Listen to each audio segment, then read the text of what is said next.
an opportunity that we can't pass on.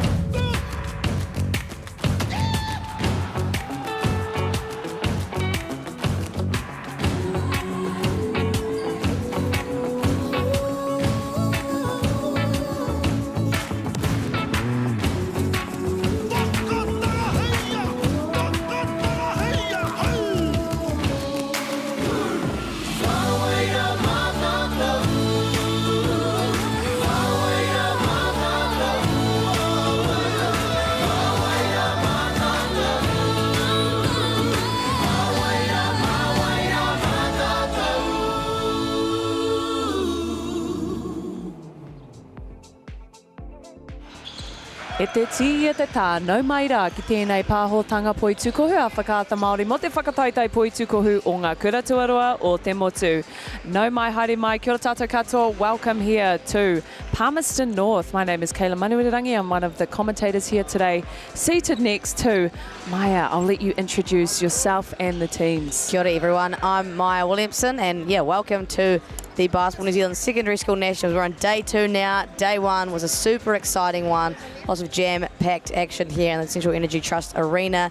Today we have an exciting pool matchup. Indeed. Westlake boys take on Nelson College. Obviously both teams probably vying for one of those top 8 spots, so today will be a very important game for the both of them. We'll head over to our team list now, and Kayla, if you want to take away the Westlake boys. Yes, so led by Carl Neuer, the godfather of 3-on-3, coaching this Westlake boys team. So we have Gabriel Amez, Noah Rasmussen, Malachi Joyner, Daly Pohio, Harper Wilson, Jack Poga, Thyroids, Oscar Neville, Lincoln Wilson, Troy Supple, Troy Wentworth and Noah Duncan, coached by Carl Neuer and assisted by Corey Marshall. Great mahi, Kayla. And for Nelson College, we have James Matthews, Ashton Walker, Rico Vericchio, Kobe Davis, Kian Mella, Rihari Tanoa, Will Daniel, Elijah Inwood, Jack Mella, Robbie Lawson and Flynn Sargent, coached by the Sal's NBL legend Sam Dempster and assisted by Tony Anderson. How good. Hey, I'm excited for this matchup. As you said, both teams are probably vouching for, I'd say, top 8, top 4 spot. And while we have the names on the screen, e miana ki ngā kai wawao to the referees of this game, Sasha Nicholson and Wee Ye. So thanks to you guys. Thanks to all of our refs and volunteers who are doing the score bench and, you know, making this game possible for our players. Absolutely. All of our volunteers and BBNZ staff and all the rest just put on an absolute clinic of a tournament, and what a good first day it was. The vibes were high in Palmy North. They were. Coffees were had. Oh yeah, coffees have already been had. It was a big day. It was a big day, and as we start this first game of day 2, it's in Westlake possession. Koriroia ia te poro. Oh, pai te block. Te poro. That's a great take on a first possession. Right. You can't really ask for much more than that. Really nice spacing for Nelson, and yeah, good job getting to the rim and getting a good look, and yeah, good way to start the game despite the miss. Absolutely. As Westlake looking for a shot now. The clock is going down to 5 seconds. Just managed to get it off as Pohio. Well done there. It's a high quality shot. I mean, He had that curl cut there and had a wide open look in the mid range at the end of the shot clock. Daly Pohio was a talented young man, so definitely a shot that I'd say they'd be happy with. Absolutely. Good court awareness, good time awareness. As that just rolls out of bounds. Another good take. I think both teams this morning, it's hard to get up for the early game, obviously, after a long day yesterday. So, you know, a lot of good penetrations, getting 2 feet in the paint, and that's what you want. But you can just tell a couple of early mistakes for both sides. Yep, still early, and it's Ahua Makariri. A little bit cold here at Palmerston North this morning. I mean, are we surprised? Are we surprised? Kei te tāwhana te poro. Oh, tētahi apa, tērā. Rawe te reikuru. Beautiful layup there from number 4. Nelson boys. Yeah, Rico Vericchio has come up with a couple of steals now early and gotten out in transition. I'm sensing a little bit of a trend we're going to see. This Nelson defence making it very much impossible for Westlake, as I say that. Finish. Draws the hara, draws the foul, kaharia, ki te pai, kuru tautaku. And as we were just talking about defence there, Maya, you can really tell this Nelson team play hard man-to-man defence. But that was just a beautiful finish over the top there. Yeah, 100%. Noah Rasmussen, a good take in the lane and a really tough finish, like you said, able to just kind of rise above defenders and get that one off the Papamuri. All right. It'd be nice for them to see some success as he misses that free throw. Obviously, a couple of shots gone begging to start the game, so nice to see them kind of get something to get them going in their first possession. Absolutely. It's always nice when you can get the first points of the game, especially an early morning game. The kuru whiwhi toru just off the front of the tapa there. We're going to see a lot of those kuru whiwhi torus being put up, especially from this Nelson College team. They play a very modern style of basketball. Modern is the 3 game, isn't it? Look, 100%. Back in our day, Maya, it was a layup or a pull-up J, but often, you know, if you can get that 3 ball, you take it. 100%. And some high-quality shooters at this age group now as well. So absolutely. Kei te kōkiri whakamua.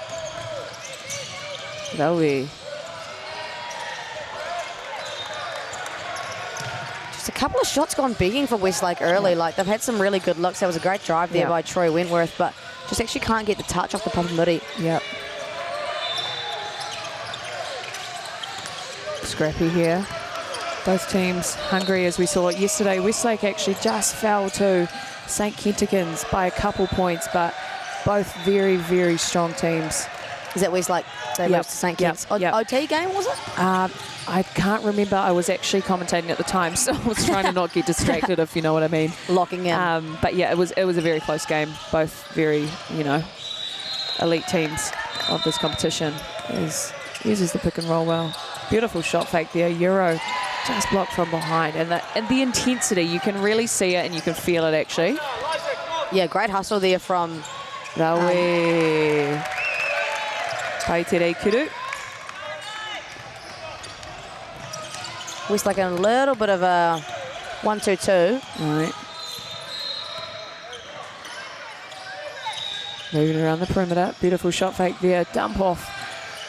Manages to keep it in his hands.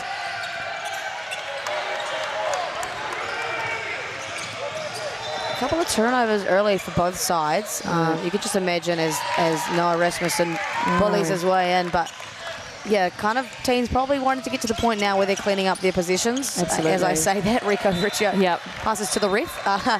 But yeah, it's, you know, you've had your couple of positions where you're starting to settle in. Now it's about, okay, you know, you want to discipline yourselves a little bit more, and actually, as we see, Noah Rasmussen, nice crafty, stopping on a dime, really good footwork. Strong move. But yeah, teams probably wanted to clean things up a little bit more, as you know, you don't want to creep up in those high turnover rates. Absolutely.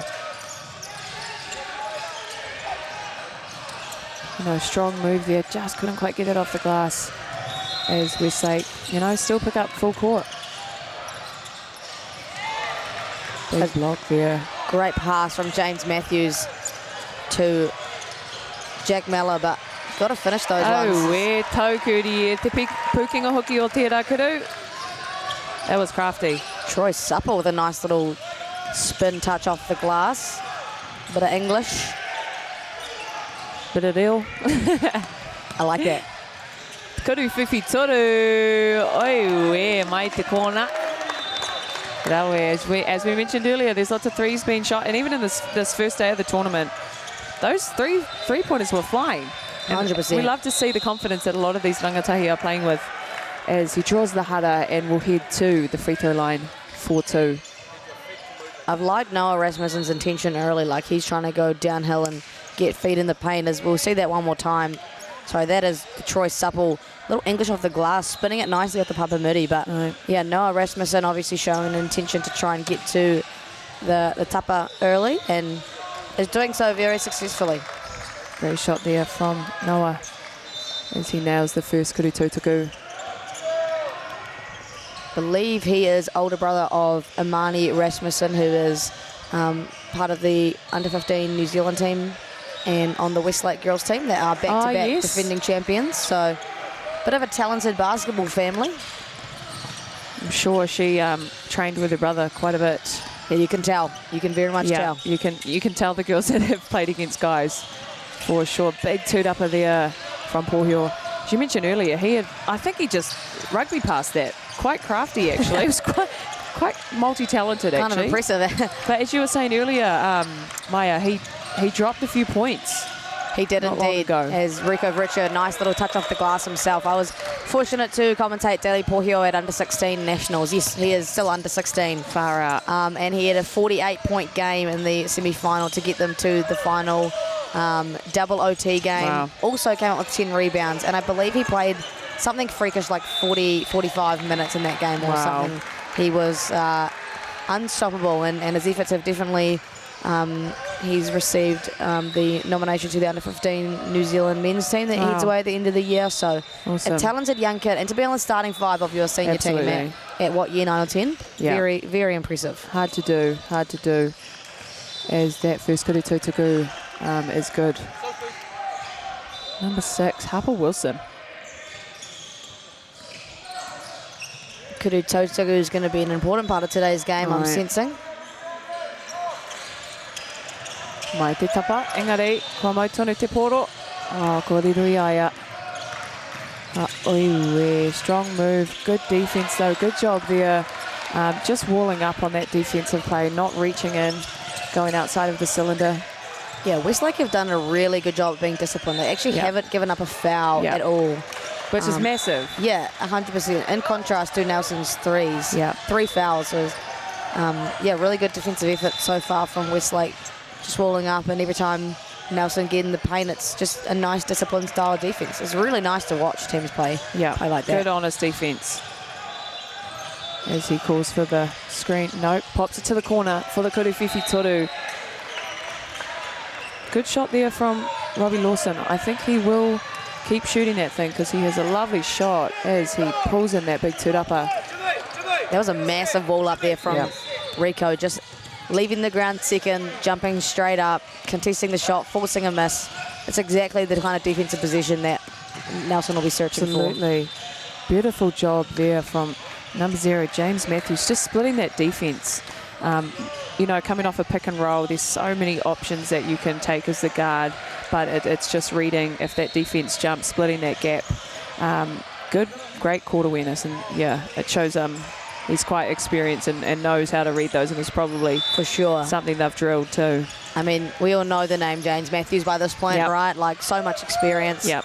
2 under-17 back-to-back championships, and then obviously the campaign with the under-17 New Zealand team, 4th in the world. Yeah. Shout out to those guys, man. Do you know he's actually a elite baseball player as well? For real? Like, as in like D1 prospect. So he could go to America for baseball and basketball. Yeah, like it's been done. He's probably one of the best at his age in New Zealand. Apparently he pitches like just short of MLB. Wow. Is it MLB? Yeah. MLB pitches. Major Baseball League. Yeah. Crazy, huh? Wow. Wouldn't it suck to be that good at everything? Oh, it'd be so hard. Nah, that's I'm so not jealous cool. or anything. Like, that's so cool. It's always good to see Rangatahi be so talented at like multiple different sports. Absolutely, and I actually really love that you can play, multiple sports. I think sometimes we focus on sport specialisation too early, and it's really good to have a variety of sports that these rangatahi play, just to keep it fun and interesting. 100%. As that Kuruwhiwhi Toru is fired just off the front of the tupper there, though, and that will be a line violation. It's unfortunate there for Oscar Neville. I think he got that set up quite well, but just the unfortunate ones where it slips out of your hand or your foot just teeters on the line. So Nelson will not want to leave this possession gone begging, given a couple of empty positions in these last couple of minutes. Great screen coverage from Westlake, forcing the ball out of his hands. Beautiful, Kuruwhiwhi Toru. Who but Robbie Lawson again? That's his second Kuruwhiwhi Toru of the game, I believe. Yeah, and he's loving that shot there.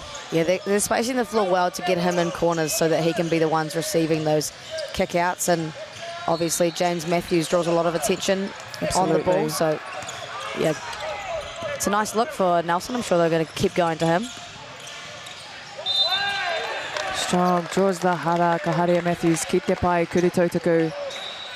And yeah, as we're talking about getting open for those threes, a lot of their three-point shots that Nelson are generating are actually out of Matthews coming off that pick and roll action, and he's reading the defense, and just it's really that simple. It's hard, but he's making it look easy. You know, 100%. working that ball screen, finding the open man, and that's it just looks like simple basketball at the moment. And it's not always easy, right? Like No.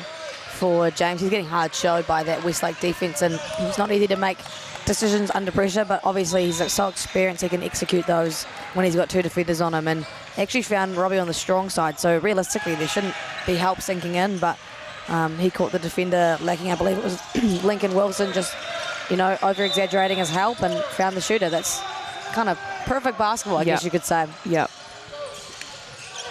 As tie ball game, te kaumātahi kia te kaumātahi.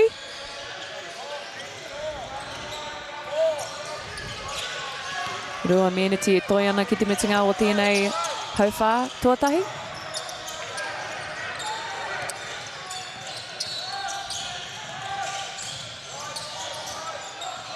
Pai te haere.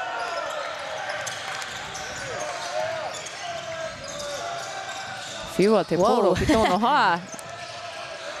Ano, kuru whiwhi toru. Whakamiharo ana. Karawe, he responds. Yeah, that's a tough shot at the end of a very messy position. You know, it's always clutch to be able to convert at the end of a position like that. Oh, beautiful floater. I think that even got some snow on that thing. That got high. Beautiful shot there from Matthews, making it look effortless as he called for the pick and roll. Nelson in a 2-3 zone. Yep.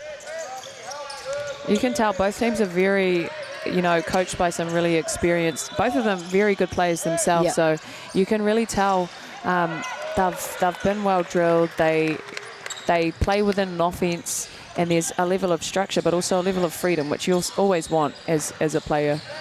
Yeah, 1,000%. That level of structure definitely allows for the creativity and the talent of these Absolutely. young rangatahi to do their mahi as Malachi Joyner goes down. Malachi also part of that under-16 Harbour team that were in the final at under-16 Nationals this year, and also named to the New Zealand under-15 men's team that's going away at the end of this year. There's actually 4 kids who are in that under-15 New Zealand team, which is, you know, like a great effort. Massive. To have 4 kids from one school.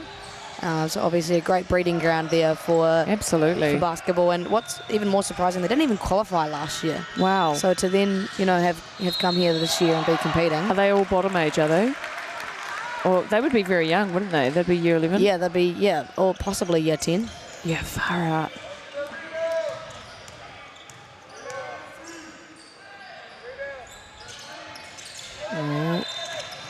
Kaore he angi tū, engari, tatarawa. Kei te kōkiri whakamua, Matthews.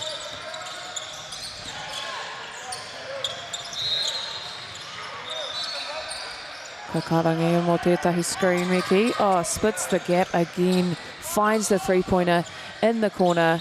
Beautiful offense there. Beautiful offense. And they keep possession. Clock will go back to 14. Yeah, great offensive teed up of the second chance opportunity for James Matthews now. And they can't stop him at the moment. Like, he is the centre point of their offense, and he's either getting to the rim, finding shooters, or getting fouled. And I think a key part as a guard, you can appreciate when a guard uses a screen really well. And what he's doing is he's actually getting his shoulder at their hip height, and he's attacking their hip. So it's either forcing them to foul, or he's just blowing by because he gets so low off that screen. 1,000%. And he also rubs shoulders with the defender. But look, the pick and roll it's often quite an underutilized part of the game, I think. 100%, or, you know, they're used in offenses but not utilised well, so they're effectively just, you know, neutral and kind of a waste of a position. But when you have someone like James who's very crafty, patient and smart coming off those on balls, I mean, especially with the hard show coming at him, he's recognising the gap or finding a shooter off of it. And then that's just like 3 straight fouls he's drawn, and now all of a sudden, you know, a couple minutes ago Westlake had no fouls, now they're up to 5. Yep. Just rims out there. There's that Kurito Tuku for Matthews.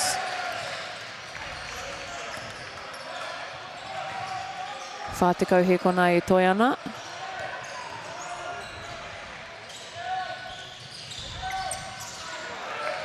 Tauke, as we see a 2-2-1 press there from Nelson.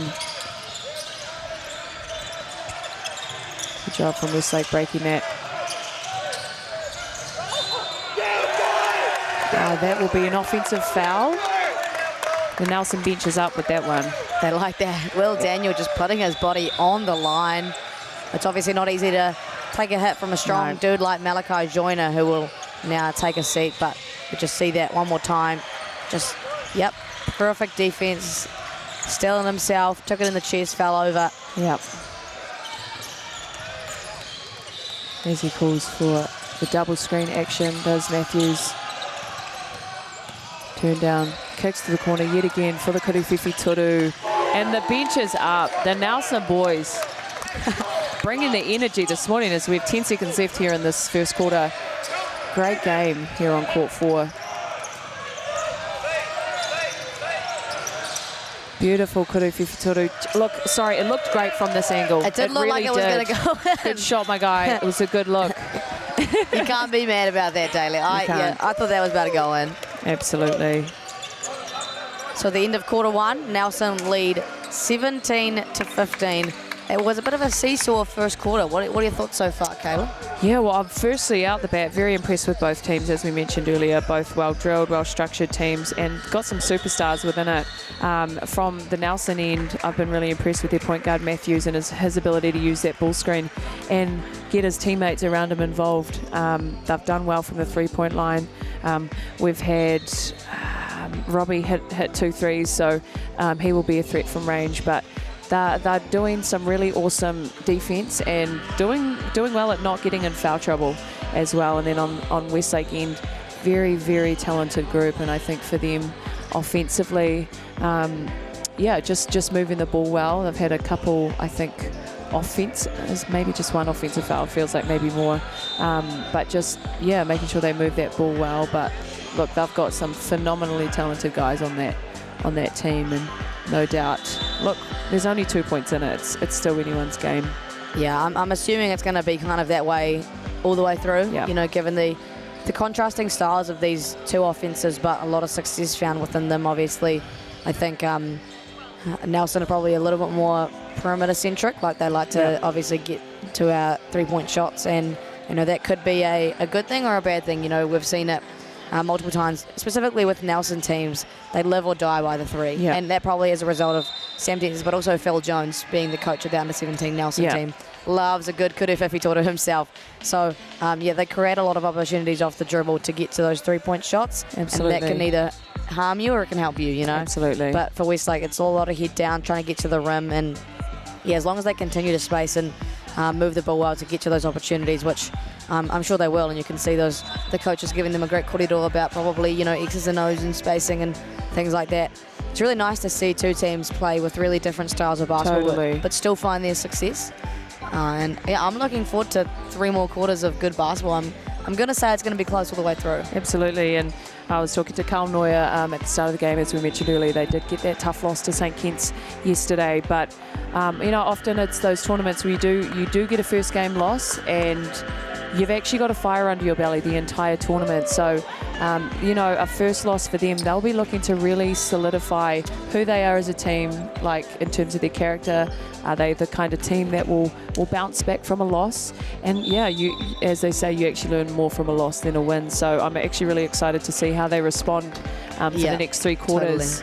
Totally. It is super hard, like coming to nationals and losing a couple of games that you could have won, because it really affects your seeding, and also that there are more pressure on these games to win. But for these guys, they just got to get up for it, and you just got to completely forget about the past, take the positive learnings, but try and approach this game with a different mindset. We will be getting underway very shortly, but it looks like our two managers are having a quick corridor with our score bench about, I'm actually not sure what. I can't really hear them, but they're clearly just having a look to see maybe something is not quite right. Dotting their I's and crossing their T's. Yes, indeed. As my father would say. But hey, while we're here, he wapai nai nei ki te mihi atu ki ngā kai tautoko o tēnei whakataitai.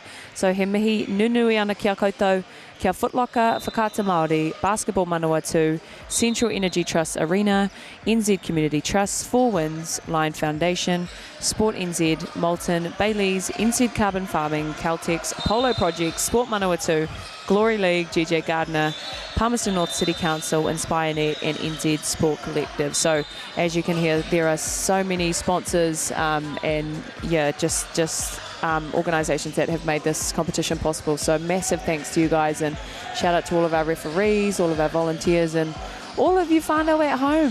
100%. Look, it's a Tuesday morning. You might be at the computer streaming your child's game or your whānau member's game. So it's awesome to have you guys virtually join us. 1,000%. This tournament is not made possible without everybody that contributes to it, and it is a massive tournament. 8 courts all day for 6 days. It is phenomenal. It's phenomenal the amount of basketball played here, and you know, there's a whole lot of moving pieces that make it possible. And then yeah, a big shout out to Whakata Māori who put on not 1, not 2, but 3 broadcast courts this year for the first time ever, allowing probably almost every team here to be broadcast nationally, meaning their whānau at home who don't get to make the trip up to Palmy North can watch them and hear commentators say nice things about them. So good. Yeah, and just feel a little bit more in support of their rangatahi playing in Paradise North this week. So yeah, what an event it's been. And I don't know about you, but day one was awesome. You know, just being able to see some great basketball games, see a lot of high quality humans. It's all good vibes here in Palmy North. All good vibes, and vibes start with music, and that was something we were talking about earlier. The swag level of some of these teams, like they're walking around with the big JBL boom boxes. Also, who's paying for that? Look, I don't know, but when I was in school, we were carrying around our little iPod and we were putting it in a cup for speakers to be... Damn, you're really old school. Yeah, the and one era, 3/4 pant. Yeah, all of it. It was tragic. But nah, like, it's really funny to see. And even like basketball players, there's a different level of swag that hoopers have, I think. For and, sure. You know, every hooper is obsessed with shoes, right? Yeah. It's troublesome, really. We've seen Kobe's, we've seen Kyrie's, we've seen so many different pairs of shoes, but yeah, it is cool, like when you see off the court, like just how teams move, and yeah, the swag that they move around with. It's cool to see. For sure, it's cool to see like high school kids kind of being like that and kind of owning that a little bit. And I think that kind of does a little trickle down effect to how they play on court as well. You know, there's a lot of swag to some of these dudes' games, and you love to see the confidence from, you know, these rangatahi, and as we see, just some kick game going on, you know. And I have seen some pretty fire kick game. It is the Foot Locker Nationals, so you know, shout out Foot Locker. It's a big deal. I like these ones. Do you know what these ones are? I'm pointing at them. Sabrina's? I think they are Sabrina's. Sabrina's have been really popping left off lately. We have some. Are those? I don't know. I see some Grinches. I'm not sure what these ones are there. I'm not sure if those are the D Wades. Yeah, look, there's a lot of shoe game. I'm at the age where I'm like, I can't afford shoe game. Let's just get 3 quality pairs of shoes. And then massive rotate. Yeah. And just look for discount codes on New Balance. Yeah. The discount code is crazy. When I was in Dunedin, I think I saw a pair of New Balances. I'm wearing them right now, actually. Okay. That were like, you know, on sale last pair and my size. And I was Stop like, it. it's fate. You know what I mean? And now I've just worn them to death, you know? I tell myself that every time I make an unnecessary purchase. It's fate. This is meant to be. It's a sign. It fits me. Yeah. It's got to be a sign. Match made in heaven. Yeah. There's like 100 sizes and there's like plenty of them. Well, it fits me, so. Yeah. Oh. As we see our lovely managers here putting in some real mahi with our volunteers, trying to make sure the score sheets are right. I love the attention to detail. Attention to detail. We love it. Now, hey, while we're here at Hoama, probably a cool time we can throw in some Reo Māori kapu. So, what's your favourite Reo Māori kapu, Maya? Kuru whiwhi toru. That's got to Raui. be the best one. 3-point shot. 3-point shot, exactly. Whenever I do other commentary that's like not whakata Māori, I still want to say kuru whiwhi toru. It just rolls off the tongue. Rolls off the tongue, man. It does indeed. What about you? What's your favourite? Oh, I don't think I have one favourite. I just love the language, if I'm being honest, but I do enjoy kuruwhiwhi toru. We have kuru tautaku, which is free throw. That's a nice one. Yep, that's a cool one. We have kupu like hara, which is a foul. We have tūrapa. We have like kei te kōkiri whakamua is like kind of in transition. So if you hear me saying that one, that's kind of like in transition. Shout out to Uncle Chop for helping me with that. He's a real linguist. So yeah, it's been really awesome to see how Reo Māori has been, you know, it's used so much in the sport that we love. As we can see, the ball is about to go into play as we kick off in the second quarter, 17-15, very close in it between Nelson and Westlake. You got there in the end, Whānau.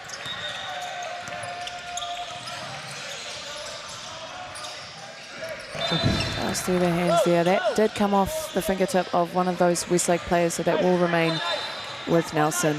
See Sam Dempster having a quick corridor with Will Daniel, who threw that array pass just to relax. Yep. Don't need to force passes, and in the words of Judge Flavel, you don't need to throw home runs, just throw single passes.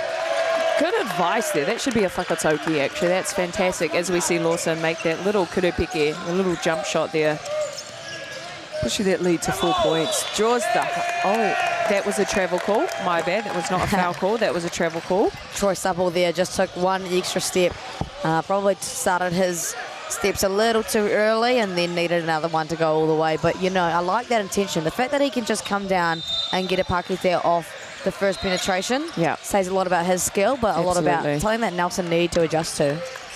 As we see Westlake going from a 1-2-1-1, dropping to a 3-2 zone. Beautiful shot fake, just off the hands. Great job from Westlake keeping possession. Kei te kōkiri whakamua.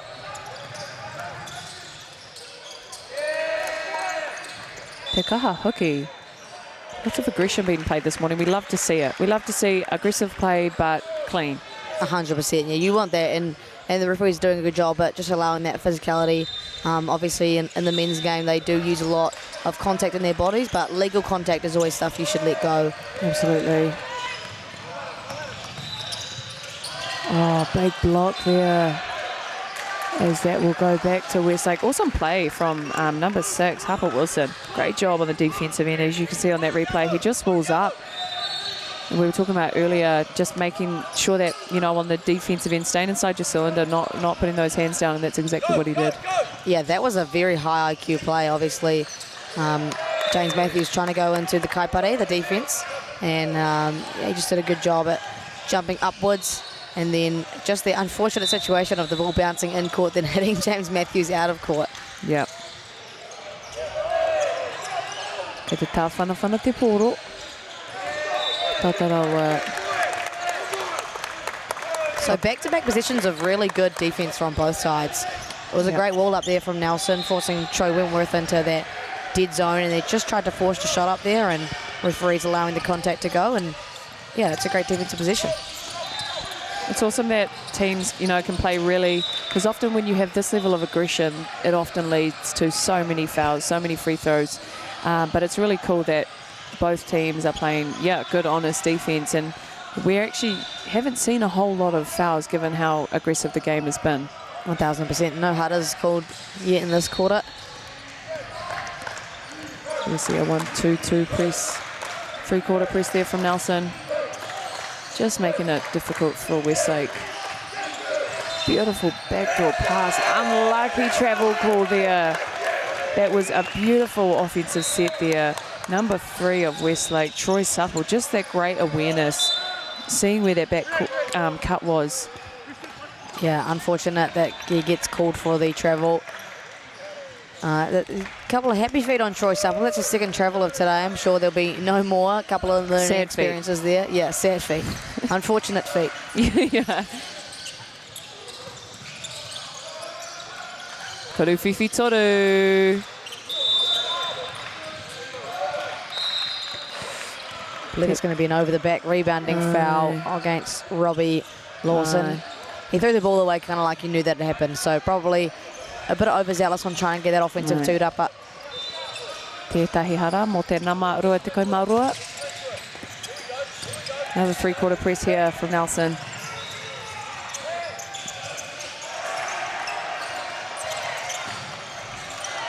job keeping that in play. Strong move. Draws the hara. He is so good as Noah. Just drawing the defense, and I think he had 2 to 3 defenders on him. Such a threat inside, as you can see on that replay. Beautiful move. Just pulls in those 2 defenders. He just can't really be guarded at the moment. Yeah.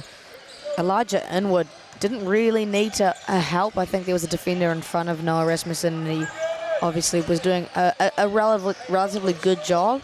Elijah Inwood just coming over the back, and he looked very frustrated with himself as soon as he gave up that hara. Yep. You don't want to give Noah Rasmussen too many trips to the Kuru Tautuku line. As I say that, he misses. My bad, bro. That was major commentator's curse.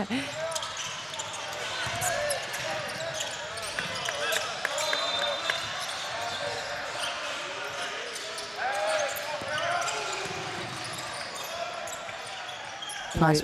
Great pass. Pai te whiu. Kuru whiwhi toru. Whakamiharo ana i hoa. Nawe. There's that lead. It's pushed out to 7 points now.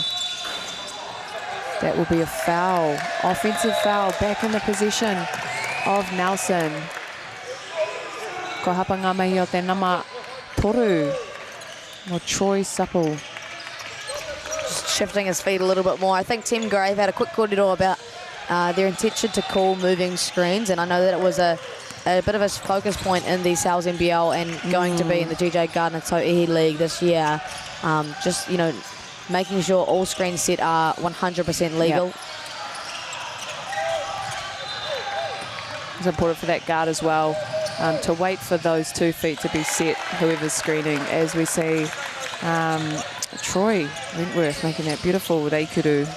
Yeah, great little pakete there for Westlake, as they were probably losing a little bit of momentum as I say that. A nice little 2 for Kobe Davis, but yeah, important for them to keep in the game, and I'm assuming Cal Noya doesn't want to use his wahike, his timeout too early. Right. Kare he angitu, engari kia kahe e tama.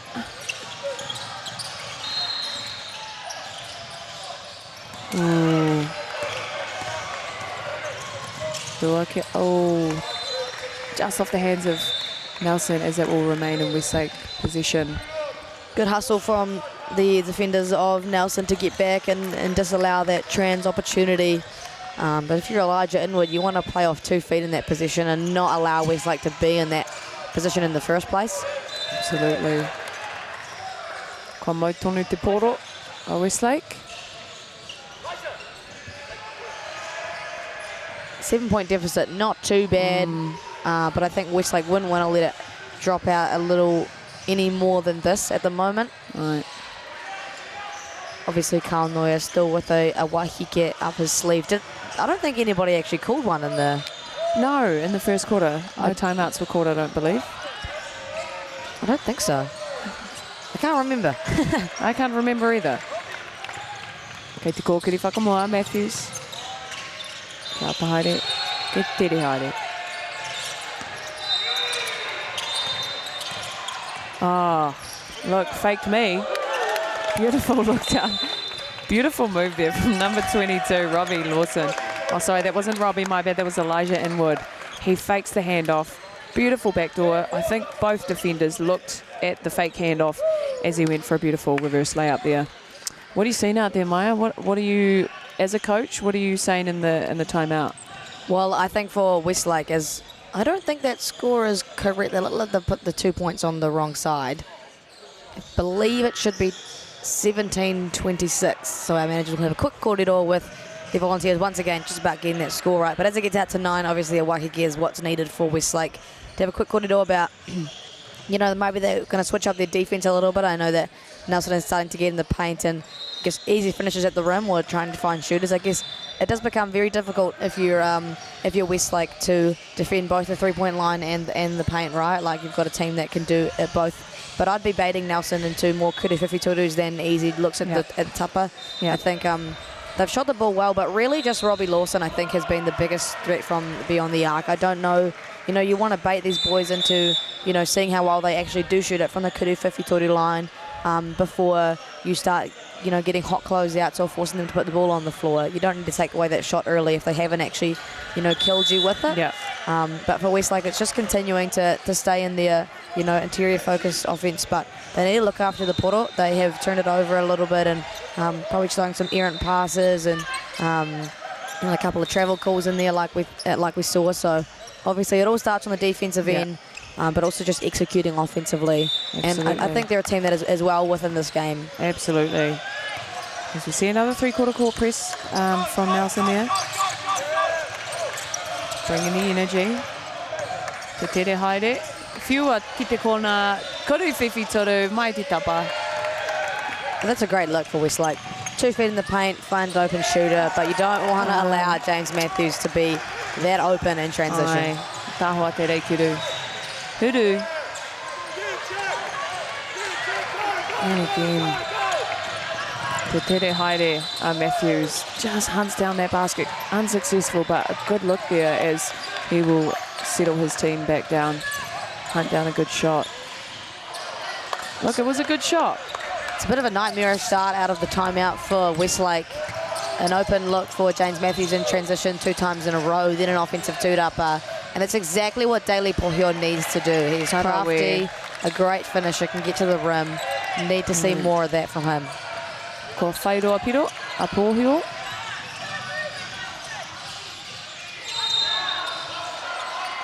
Rima miniti e toiana, ki te haurua. Beautiful dump off in transition. Successful, but he follows up with the rebound. Another unsuccessful one, but the effort is there from Westlake boys. Very unfortunate for them. There seems to be a little bit of a lid on the rim at the moment. Getting some high-quality looks and from high-quality guys, but just falling short on simple shots like layups and little touches around the rim. You'd hope that it will start to clean up a little bit. Yep. As we see Nelson take quite a rush shot there. Westlake will be looking to, get into their sets. As we see a 9 points differential at the moment. It's not even this Nelson College pressure that's really putting Westlake off. I believe it's just the actual conversion of their 2-point shots that they're taking. And probably just getting the ball through at least 3 hands before the shot goes up. I think that will be quite different. And I guarantee they'll get a good shot up because they've moved the ball quite a bit, this offense. Beautiful two-upper there with the putback. Another two-upper. Look, the effort is there. As Waru, he kona rawe te raukuru. Oscar, great shot and great patience from Westlake. They're really hunting down those two-up, and rebounds can often be the big difference in a game, rebounds and free throws. And if Westlake keep chasing down those rebounds, they'll get second chance and even third chance shots. 100%, yeah, nice offensive two-uppers and crashing the boards. Not a huge Nelson team on at the moment, so they can definitely use that advantage to their favour and generate some extra possessions. Back within 7. If they get another bucket here, another pakete, that could be, some trouble for Nelson College. All right. Beautiful div shot. Oh! Reverse. Tokuria. He slaps the floor on that one. He's hyped and ready to go. We love that move there from Oscar Neville. Great, as you can just see on that replay there. Beautiful pass. I don't know how he finished that. Off the Papamuri. Now some more English. Gets the hoop and the harm. That's a tough bucket there, and that's 3 fouls for Jack Mallett, who will be forced to take a seat. And this is kind of the swing and the momentum that Westlake have been searching for. Te rere tanga o te piro. He rima noiho. Just 5 points difference now. Tough shot, beautiful. That was a lovely shot fake there from Rico. Just the patience, wait for the defender to jump, drives in, dumps off to his big man. Beautiful awareness from that point guard, very skilled.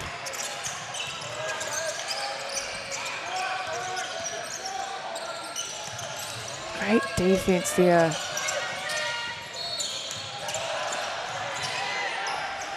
That's nice. That is a super good offense from Westlake. Just have a game delay warning there from our team Grey. But that's a great position there for Westlake. They moved the ball well, penetrate, had another kick out, and then re-penetrated that long closeout. If you're getting Daily Pohio in a long closeout situation, you'll just see that there. Look at that. That is exactly what Westlake need to be searching for. Westlake do a really good job as someone's driving to the rim, even inside the three-point line, just dumping off that last minute, drawing the defender. As we see a good steal there from Pohio, and that will remain in Westlake possession. You know, this could be a dangerous situation for Nelson College here. Another bucket, I believe, would force Sam Dempster into thinking about a wahike and timeout.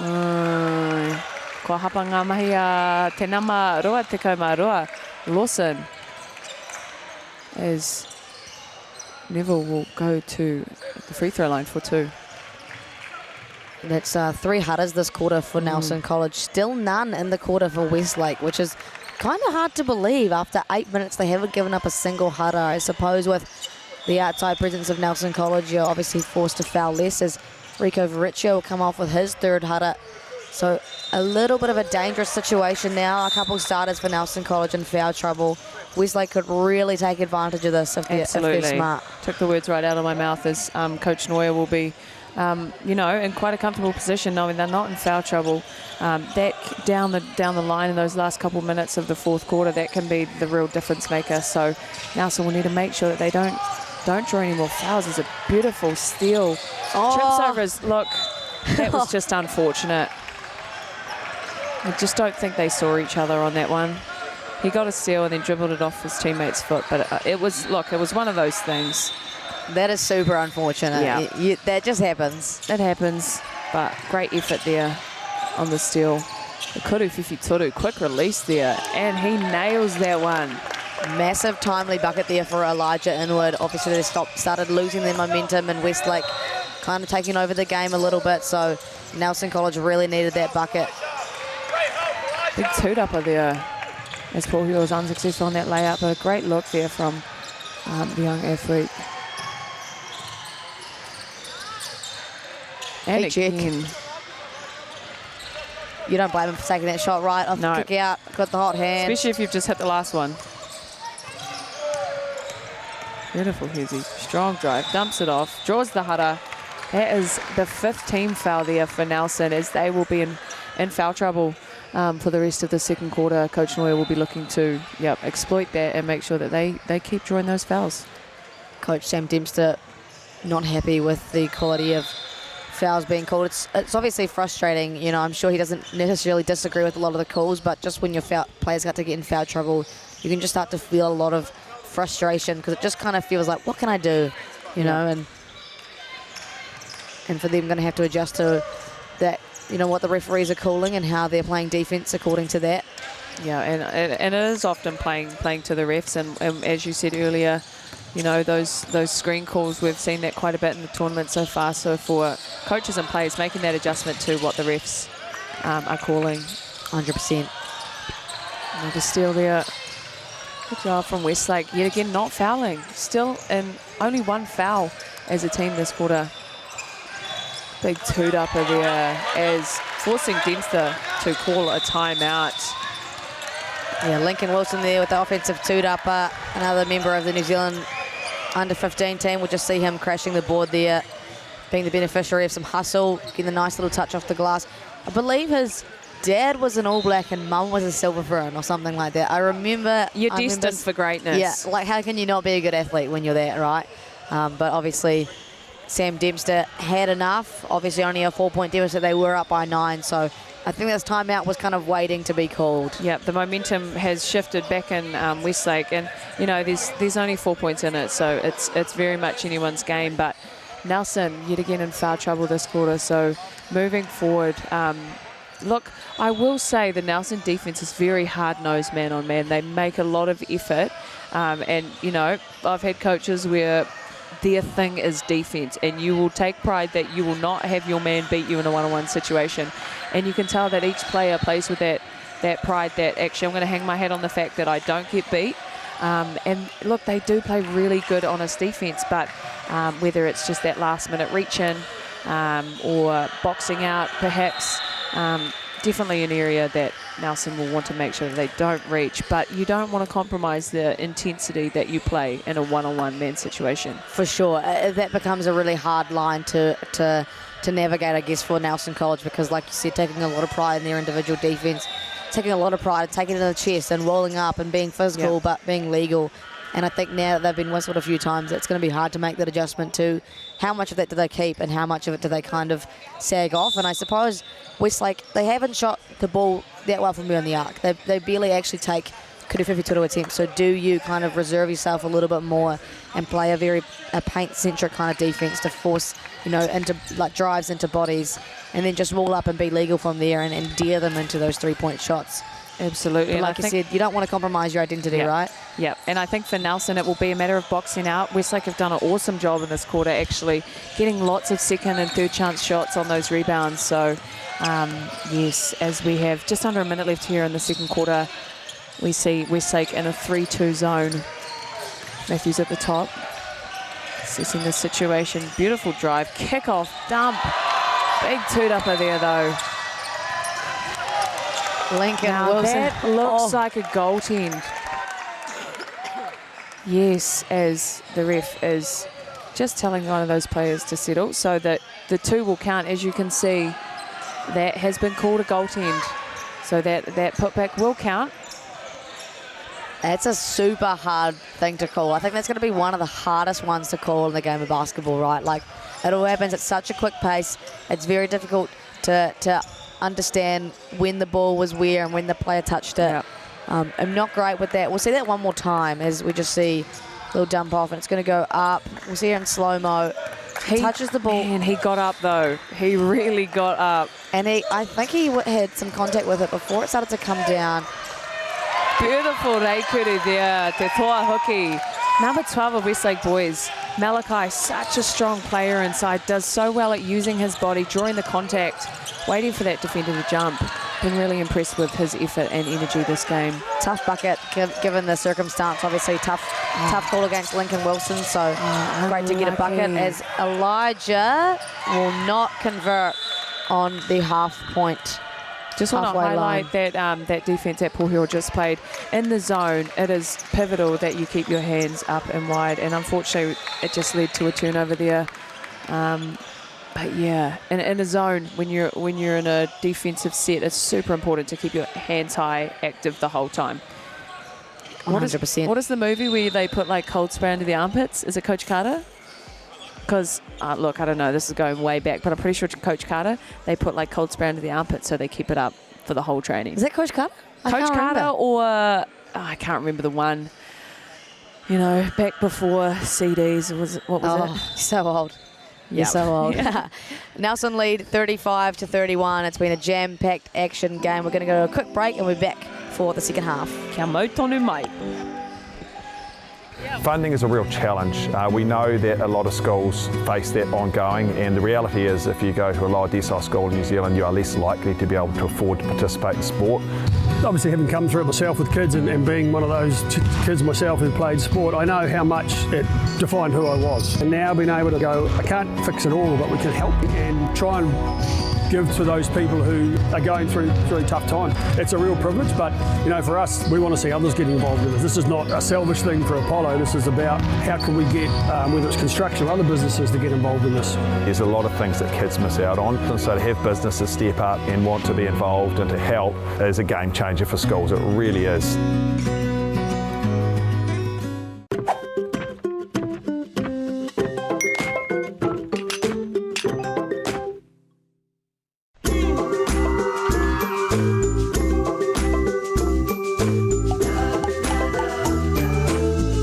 E tino aroha nau ki ngā mahi toi katoa, ngā mahi auaha. He pōrangi mātou. Toi tū te rangi, toi tū te whenua, toi tū te reo Māori, toi ata ki te ao. At Apollo Projects, we create better outcomes because we never make any assumptions. Take this for example. This wine turret doesn't look very well designed. So we called the tank manufacturer to check. We asked, why is the turret away from the side of the tank? They said, because it's always been that way. So we had to think. What if the turret was next to the catwalk? Sounds good. So that's what we did. Now the wine turret is better designed, better value, easier to use, and safer. Now I think that deserves a toast. Apollo Projects. No assumptions, better outcomes. I've got no skeleton, got nothing to hide. He's a great stirrer. It's trepidation, anticipation. She's a game changer. Come celebrate the stories of our Māori heroes. Whakanui. Lots of celebrations, so many laughs, going to be amazing. I'm a bit of a fan. Tough. Yeah, I'm looking forward to hearing the stories from the St. Joe's days. Oh, she is the sweetest person and also one of the most scary people I've ever met. Yeah. Uncle, he's the man. The biggest fan base is 50-plus-year-old Pākehā woman. That's not true. Bring it on. Whakanui. Te whakapahoakea na ki whakaata Māori me Māori Plus.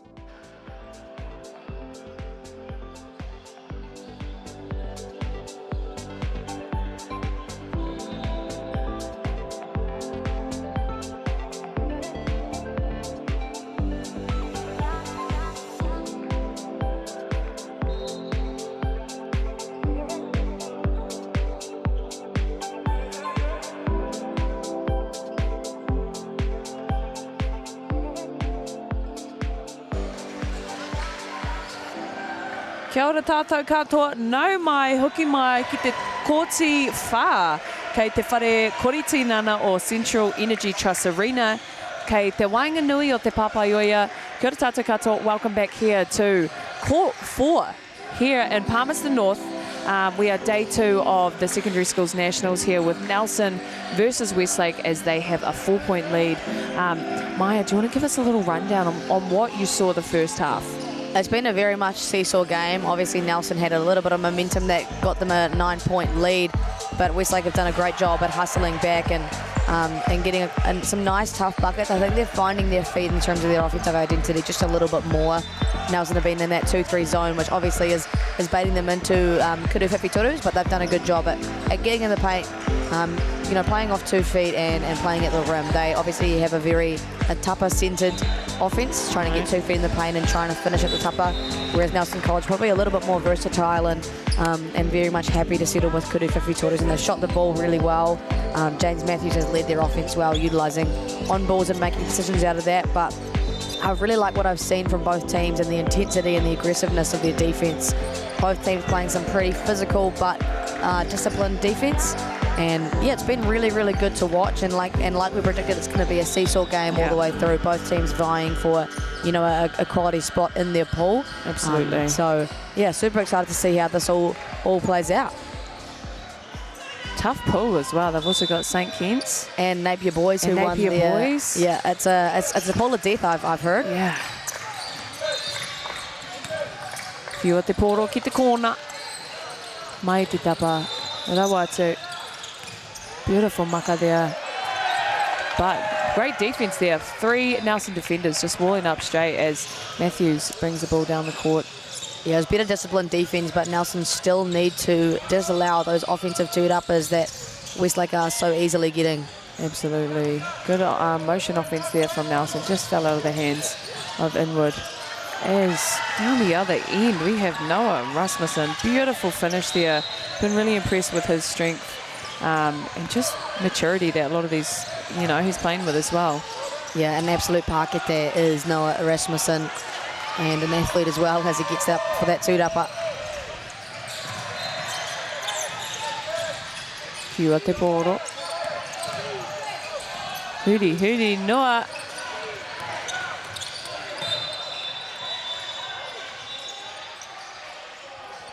And referee Sasha having a quick corridor with the Westlake player before deciding it is blue ball, and no arguments from Noah there, so probably a good call. All right, Kwamo te poro, whakatū.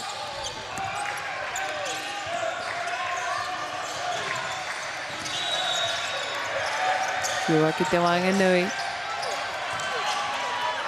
Nui te tūrapa.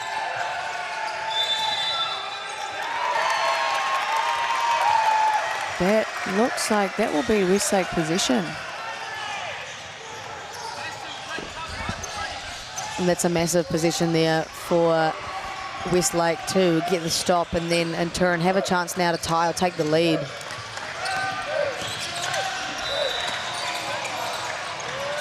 Koridoi ai a te poro. Ko te whawhai, koutou.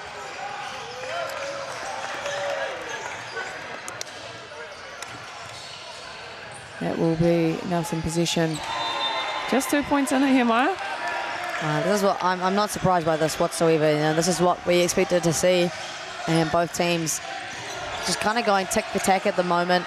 Absolutely. And this is what you want to see out of a close pool game, right? Absolutely. Both very much top 8 contending teams.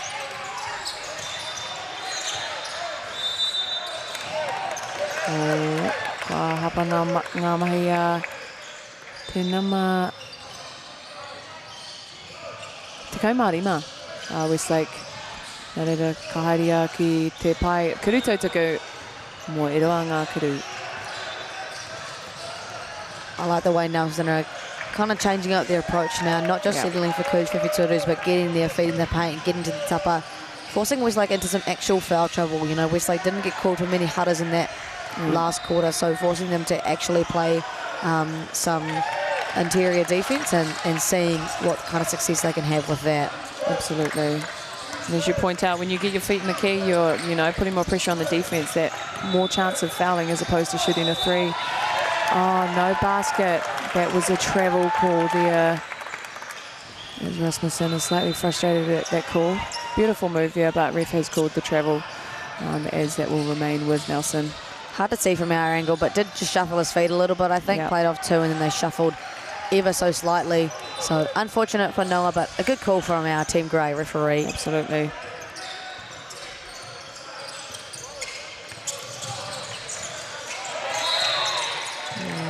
Haere he hara. Ki te kōna. Koru whiwhi toru. Mai te tapa. That's a massive two-dapper from Malachi Joyner. Whiwa te poro. Oh, wee. Beautiful move there. Oh, wee. Tino waua tērā kuru.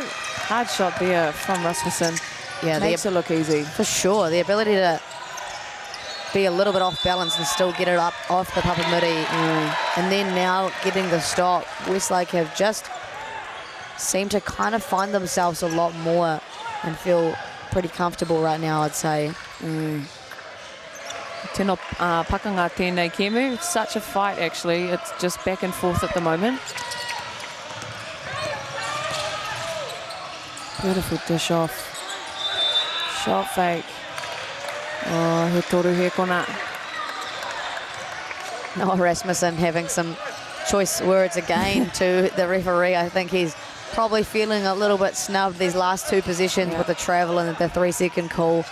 But I love the intentions of Westlake now. You know, Daly Porhill is just beating people off the dribble, forcing the help Kaipare to step up and then throwing little dishes off. Oh, kuriroi ai a te poro. Kei te kōkiri whakamoa. Whiua te poro ki tōna hoa. Oh, wee. Beautiful strip there from Rico. Great active hands on both ends, right? Like the active hands in that 3-2 for Westlake, resulting in the turnover. But Rico, lucky for him not to foul. He is on 3 fouls already. So Sam Dempster throwing a little risk out there, playing him. But well disciplined to not give up his 4th foul. Absolutely. Ki te Wanganui.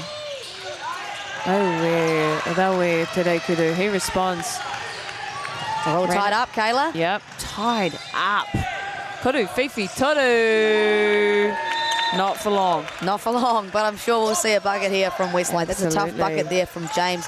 Very early Kuru Fifi Toru, but saw that he was open and trusted himself enough to shoot it. As we can hear, both chants, Nelson is chanting.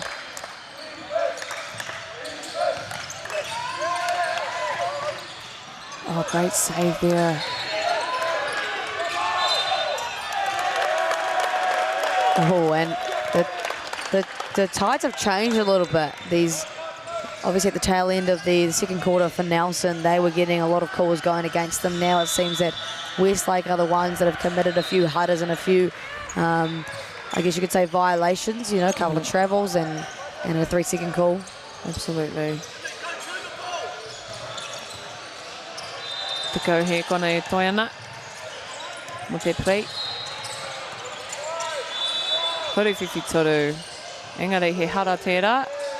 No basket. That will be foul on number 2. That'll be on Pohio. Rihare Tanoa has shown a capability to shoot well from beyond the arc.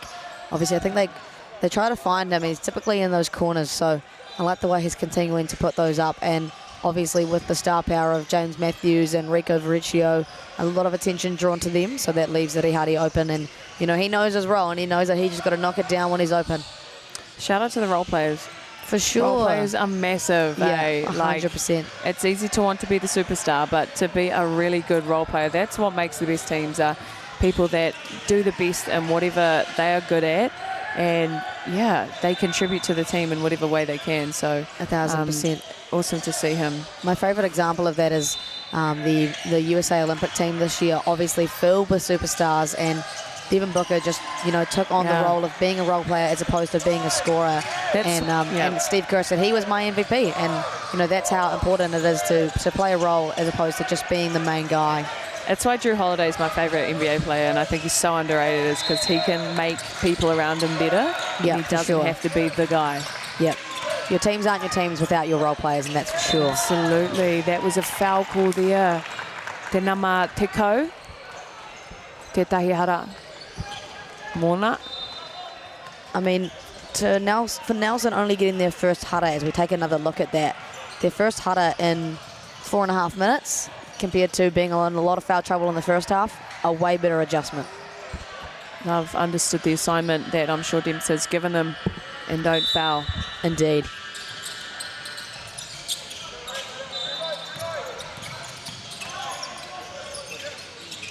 Kia te poro. Kua mai tonu. Oh, yeah. Beautiful spin. Needs to get the shot up quick, and he does. Oh! He responds. Icy look there from Harper Wilson with the little fadeaway. A little kudu piki on the shot clock. I like that. The whistle has been blown. That will be a sub. So you can see on that replay, beautiful court awareness. Just gets that separation off that step back on the right side. I find the right hand step back harder than the left hand, and he made that right hand side look really easy. So you love a step back, don't you? I do love a step back. I do love a step back or a floater. I think I coincided you at 3-on-3, and it was just like step back for days. I was like, yes. Oh, appreciate it, mate. Look, when you're slightly your height disadvantaged, you've got to find different ways of scoring. Oh, for sure. Yeah, no way I'm getting laps at the rim. Yeah, that's for sure. I'll dish it off. Yeah, you can have it. Someone else can have it, but not me. Look. I wish I had the athleticism of some of these boys, man. Absolutely. What is their player program? That's my question. Yeah, and can you give it to me, please? For free. As Matthews turns down that screen, finds his shooter in the corner. Look, that's a good look. He is a shooter, and he, you know, shot off the side of the backboard, but you got to keep shooting that as a shooter. For sure. I mean, I've had plenty of days where I've had them off the side of the backboard, then plenty of days where I've made a couple. So, you know, you just got to let that thing fly all day. Got to let it fly. And another hara committed for Westlake. So now kind of a change of tune. They're the ones struggling a little bit with foul trouble in this quarter. As Westlake steal it in transition. Beautiful finish there at the rim. Troy Supple. He's been nice today. Like, he's finished at the rim really well. Uses his body well to get to the tupper. And now Westlake have taken the lead. As they're in that 3-2 zone. Just playing solid defense again. Beautiful steal there. Will he go for the kurutopa? Draws the hara. That will be, I believe, his 4th personal foul. Yeah, Rico Vericchio. Which is quite a blow for Whakatu, forcing Dempster. I'm sure he will be coming out for a break soon. See him, although he didn't make a lot of contact, he did take out the landing space of Harper Wilson there. And there's Wilson. Just misses that first kurutotuku. Maybe I was wrong. Maybe he isn't in foul trouble, given that he could probably be taken out at this point. True. We will, at home, we will check that.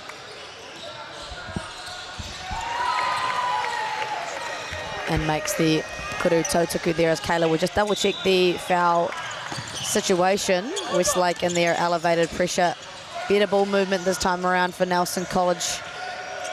Taking a good chunk off the shot clock. As Kayla's going to come report to us the foul trouble. I'm not actually sure. Okay. I haven't done my job correctly. That's As that all right, kuru Kayla. whiwhi toru. Hey, but Matthews has done his job properly as he nails that kuru whiwhi toru. It's been neck and neck. This third quarter, I'm telling you, it feels like it's the last 2 minutes of the game. Just going the back intensity. and forth. Offensive foul there. Whakatū are chuffed about that call. And they've just obviously done a great job coming out of that halfway point, as we're going to see that there once again, to really adjust their defense and be a lot more disciplined. They've understood what the referees are calling. And yeah, Sam Deep's making a good point there. Nelson are on 43 as opposed to 42. I think for them, Nelson College just going to be the offensive side of things, continuing to move the ball and find ways to navigate this zone. Yeah, as we saw that baseline run of Matthews. Nelson doing a good job moving that zone. That is a line violation. Just the foot on the line there. How many of those have you seen, Kayla? I've seen, today or yesterday? Just yesterday and today now. Probably 5 or 6. So many. I've seen at least one a game that I've done, I think. It is quite hard when you've got two, like, obviously with gyms, you've often got multiple lines. You've got volleyballs, you've got netball, tennis.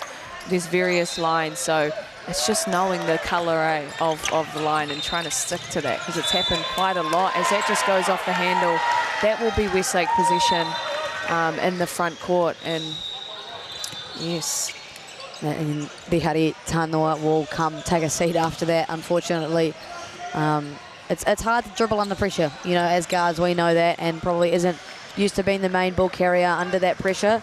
So you can only understand kind of the frustration that he was under.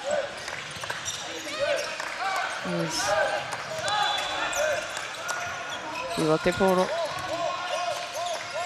Step back.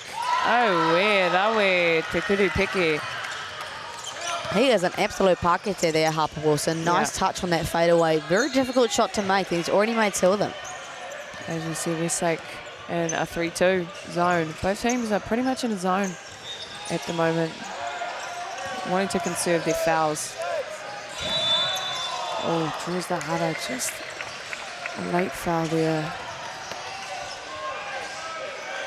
You can't be too unhappy if you're Westlake, though. That's only your 3rd hara of the quarter, as opposed to... I'm totally lying there. They're on 6 haras, so I'm looking at the wrong side. I'm only human, you know. I'm only human. I love it. I think they've done a better job these last few minutes at, not sending James Matthews to the free throw line. But obviously with their 3-2, they're allowing drives a lot more than they're allowing kuru whiwhi torus. So for them, after he beats that first line of defense, it's a bit of a scramble.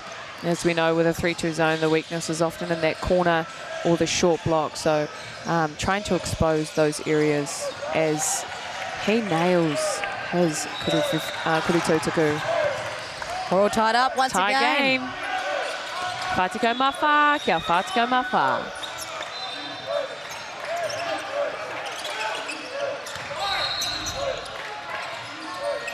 Whakatū bench are chanting, as that will remain in Westlake possession.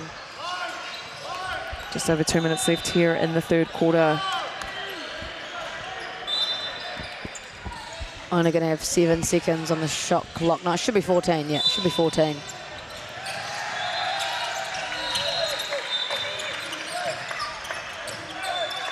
Beautiful cut. Unlucky finish. That was a beautiful diamond side from Noah Rasmussen. Yeah, that was probably the most open look Oscar's going to get today, is James Matthews. Just a little bit too easy off the Papamuni there.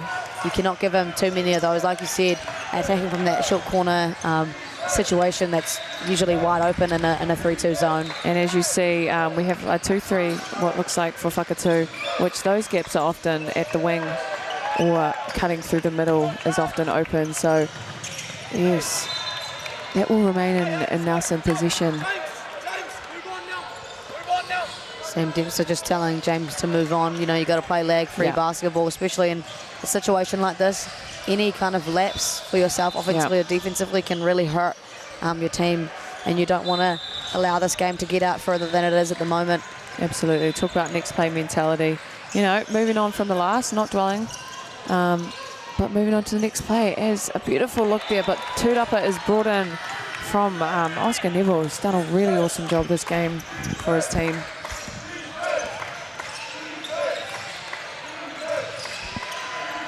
Whiua te poro.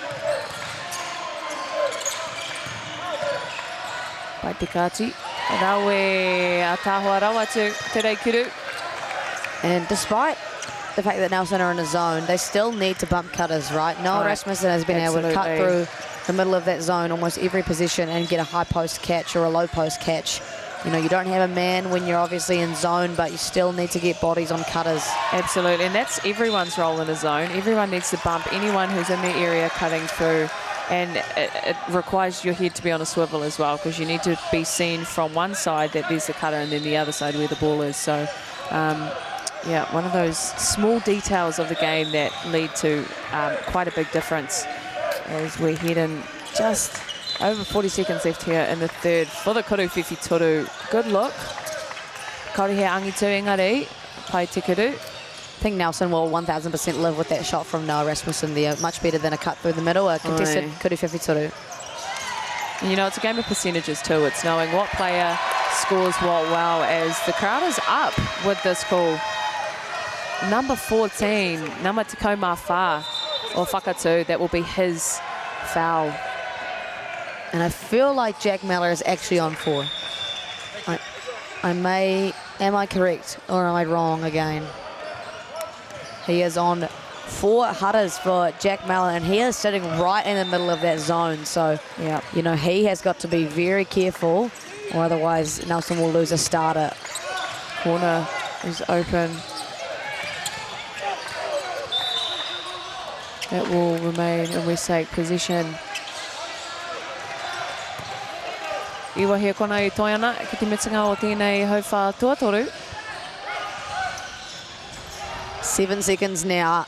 Sideline out of bounds is going to be very essential. Kuru whiwhi toru. Oh, tatarawa. Pai te kuru as we come to the end of this third quarter. What a game, 46-46, Westlake boys, Nelson. I don't know whose game it is, man. This is a great matchup. This is quality level basketball. This is like a semi-final caliber type game, and it's only day 2. 1000%, and that's what you want, right? Like in your pool games, those competing for those top spots, you genuinely want it to be a competition. You know, you don't want to come to a national tournament and have your top 2 or 3 spots be, you know, people who walk through to the playoff round. The great thing is these teams probably likely to finish in the top of their pool. We do have the preliminary semi-finals now, quarterfinals as a thing in secondary school nationals. So if you do come third, you have a chance to still play into the top 8. You just got to play the second of another pool. So awesome opportunity that, despite maybe one of the teams are obviously going to walk away with the loss, it's not, you know, the do-all or the end-all. And this is the pool of death, so they may have actually an easier crossover even if they do finish third. But I think the last quarter is actually going to come down to who can convert shots, right? Absolutely. Like, both people are actually getting pretty good looks at the rim and getting the looks that they want for the right people, but who can actually put the ball in the hoop? It sounds, you know, it sounds really dumb, sounds very simple, but at the end of the day, you've got to convert shots, right? Yeah, absolutely. And I think both teams have done well. Look, their defense, I've been really impressed with the defense of both teams. You see, well, you know, I think it's Nelson who are in a 2-3, and then you've got Westlake who are in a 3-2. So for both teams looking to expose those areas of weakness, as we mentioned earlier, for a 3-2 zone, the weakness in that is in that baseline, that short corner look, or a 3-point in the corner. So for a 2-3, that trying to expose their weakness in that wing, and then as you mentioned earlier as well, Maya, bumping those cutters in a zone is crucial, because, you know, we have the likes of Noah just cutting through the lane, and getting those nice little dump off passes to the cutter down the middle. So look, defense will be the difference, and I also think rebounds will be quite a massive part of this game down the track. 1000%. Going to be those little things, right? You know, not turning the ball over, not giving up offensive two-uppers. As we are going to get underway very shortly, both managers just having another quick corridor with our volunteers at the bench. And I love the fact that in a close game like this, it is hard to do score bench, you know. I feel like sometimes you do get a little under the pump, so good that our managers are kind of all over it at the moment. But doing it like very kindly. So shout out to our awesome managers, who I think are mums of the boys as well. I believe, yes, Nelson College manager is James Matthews' mum, and from a message that I've just received, Westlake manager is Coach Kane Nuttall from Takapuna Grammar, his mum. Nice. Honestly, shout out to the parents, eh? Like, I don't think it's not until you get older that you're like, wow, they drove me to so many trainings. Oh my They gosh. paid for my kicks. They, like, you know, comforted me after a hard game. Yeah. So, look, kids, if you're listening at home, thank your parents, because it's probably a thankless. You shout out to our mums over there. Can Yeah, you for see sure. us? Shout out mums. I'm just waving.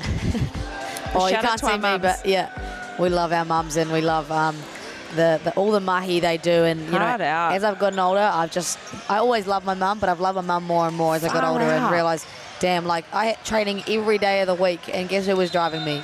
I My would have mum been and my like, dad. nah, you can run there. Yeah. I'm going to have a coffee. You take can the run. bus. You take the bus. All those morning trainings, Oh, like, gosh, I'm sleeping in, kids. Sorry. and it's expensive. Oh, it is expensive. It's an expensive You know, sport. your parents, you're making the breakfast. Well, actually, no, we had to make our own breakfast and lunches and stuff. But you're often the taxi service, and then you're buying all the clothes and the shoes and all of it. But yeah. And my mum was also my coach for a while, so you know she was. My mum was my teacher. Oh, that's even worse.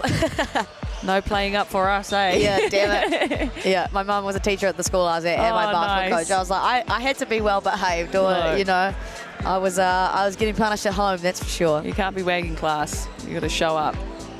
Absolutely. And look, he wapai nai nei ki te mihi atu ki ngā kai tautoko o tēnei whakatautau. Nā reira, e mihi ana ki a koutou ki a whakata Māori. Footlocker, Basketball Manawatu, Central Energy Trust Arena, NZ Community Trust, Four Winds, Lion Foundation, Sport New Zealand, Moulton, Bailey's, New Zealand Carbon Farming, Caltex Apollo Projects, Sport Manawatu, Glory League, GJ Gardner, Palmerston North City Council, InspireNet and NZ Sport Collective. So massive thanks to you guys for making this competition possible. And as you mentioned earlier, Maya, look, we've 6 days, 4 days of basketball for single A schools, and single A schools are, if you're a single sex school, it is 300 students or less, and if you're a co-ed, 300 or less, 600 or less. Yeah. But for our double A's, these are the big schools. So yeah, that's a 6 day long tournament, and there's lots of games being played, 3 live stream courts. And as I'm talking, we are now ready to kick off into this fourth quarter of what has been a fantastic game of basketball, Maya. And we're going to see much more, especially if Robbie Lawson continues to be open for the Kuriwhiwhi toru like that. And interestingly, Sam Depps are taking the risk and putting Jack Miller on with 4 fouls. The risk he's willing to take. Tētahi hara, mō te nama. He's gone. Oh, yeah. Well, it doesn't look like he's... Koira. I don't think our referees are aware at the moment. That is 5 personal fouls. So, yeah, coach has just gone up, and the manager. That is actually 5 personal fouls for Rico. So, Jack Miller, I think. Jack Miller, sorry. So our referees are going to have a quick korero again with the score bench just to ensure that the foul was on the right person, and that they're checking to see how many fouls he actually does have. Great to see our team go, very much coordinating with each other, with the score bench and with the coaches about what the current situation is. Obviously going to be a big loss for Nelson if they do lose Jack Miller, who is the inside presence of their zone, rebounds the ball well. As we just wait the referee's call. They're just having a bit of a chat about it at the moment. And that will be Jack Miller's day done. Jack Miller with 5 personal fouls. He will be sitting the rest of the quarter. Quite a big blow there for Nelson, but they have depth. should be Westlake possession. I'm actually not sure here. They did have to stop the game after the foul was called, and I think Nelson did have possession. So, yep, the ref's just having a paku kōrero. So very stop-start on this court, which is really difficult for players in this position, right? Where, you know, you're trying to get into the flow of the game, especially the last quarter, and it's just being stopped and started by these kind of things. So hopefully after this, a little bit more clear, and we can just allow these players to play. Just to play through it, yep. It will be Nelson possession. Let's play. Let's play. Let's hoop. As Westlake get again in that zone. Pio te poro ki te Wanganui. Pai te kuru peke kua whairoa piro. Inward. Koki. Yeah, great bucket straight out the bat for Nelson getting in the middle of that zone. Want to see more of that. Absolutely. Nui te tūrapa inward anō. Whiwa te poro ki tōna hoa. Mo te kuru whiwhi toru a Lawson. Au e mai te tapa. It's a good look. He's wide open. He's a good shooter.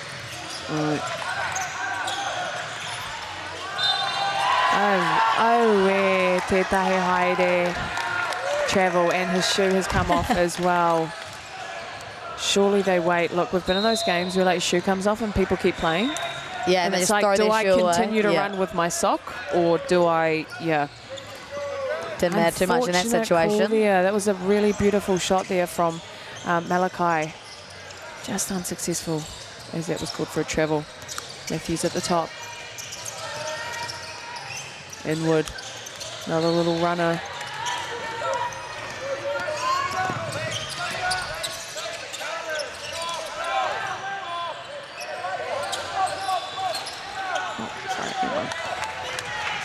Both positions gone bigging for both teams, and another miss, and this is just further, you know, showing that I think the winner of this game is going to come down to who can make shots. Ai.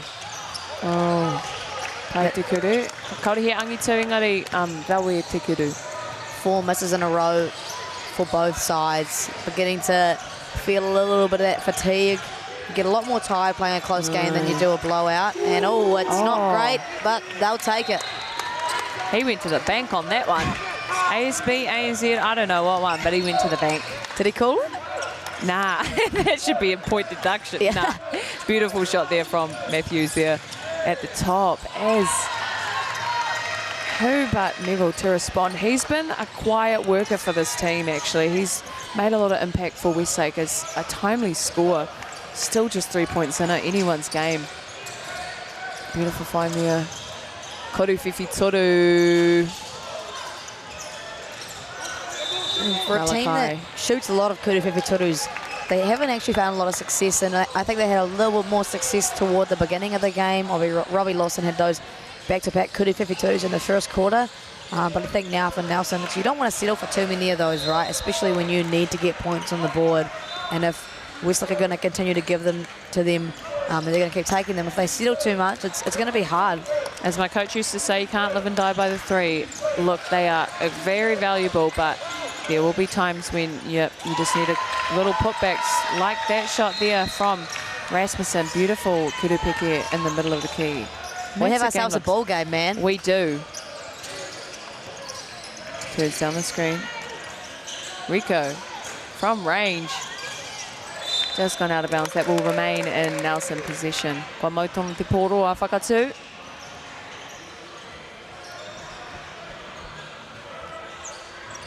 Ko mā tahi he kona, e toi ana, mo tēnei play. Still feel as though the ending of this game is going to come down to who can make shots. Both teams have shown the capability to still find the shots that they are searching for. As I say that, and a foul. Whistle against Noah Rasmussen, a hara. I don't believe he's in any trouble, but You don't want to give away too many of those, do you? They're obviously throwing a couple of bodies at James Matthews and forcing him to make passes under pressure. Great intention, but we'll just see Noah bringing his hands in a little bit. Yeah, that would just be his first personal foul. So good situation for him to be in. Oh, half little floater. Fea rota. Massive pakete there for James Matthews. Need an answer here if you're Westlake. You can't really see behind us, but there is quite a crowd forming around this court as he drains the kuru fifi toru, holds up the little three fingers, does Neville once again. He's been awesome for this team, making an impact on both ends of the court as inward Euro steps. Pētahi hara pia ai, ka haria ki te pai, kuru tautaku mō e roa ngā kuru. Inward will head to the free throw line for 2. As that will be on number 8 of Nelson boys. We are all tied up once again. This is an exciting ball game. You can feel the energy. We've got people crowding around. Obviously, you can't see the atmosphere at the moment, but a lot of teams have come to this court to watch, and got the Waimea boys sitting back there showing their support as well. That work should be, Neville's second personal foul there as he nails that kuru tautaku. And an early Waikike here for Westlake. I think he had 3 in his upper sleeve, so he'll still have 2 for the duration of the game, is my understanding. Yep, indeed. And probably a good Waikike here. You know, he'll lose it otherwise if he doesn't use it in the next couple of minutes. And probably good to have a kōrero about, you know, general strategy going forward, right? You've got 6 minutes of basketball still to play. They've given up a couple of hutters and a couple of buckets to James Matthews. You know, what can we adjust to now and force, you know, Nelson to then adjust to that adjustment? You know, having a kōrero with Miles Pierce yesterday, he said, you know, I think the best form of coaching is being able to throw different adjustments and seeing how they can deal with that. And at this point of the game, it's like throw something at the wall, see if it sticks, right? Yeah.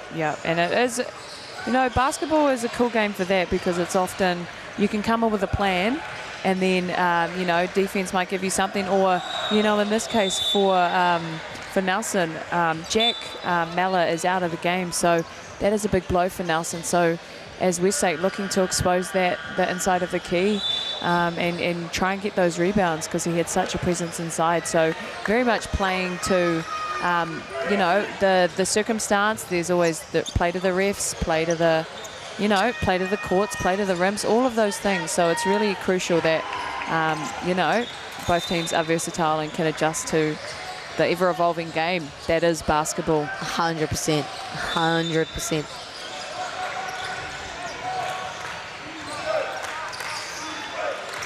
Without the Haere. Great job breaking the press there as Westlake boys, as they just moving with a good level of patience, trying to stay composed. And it would be a natural tendency to want to be hurried in an important game like this. Beautiful finish. I don't know how he found his teammate there, but he did a great job, did Malachi, finding Troy Supple just on the baseline there. There's been a few of those passes for Westlake. Once they get into the paint and draw that second line of Kaipare as a nice little dish back from Elijah Inwood. But Nelson probably do need to be careful. There's a couple of those dump-off passes, and you don't want to give up just easy twos like that. In these kind of situations, you've got to force Westlake to really work for their paketes. Absolutely. As that looks like a foul on number 11 for Nelson boys, William Dan. See that again, just reaching in there on his arm, and that's a foul. You just don't want to give up, right? You got to play to the refs like we spoke about, and you just don't need to give away something like that.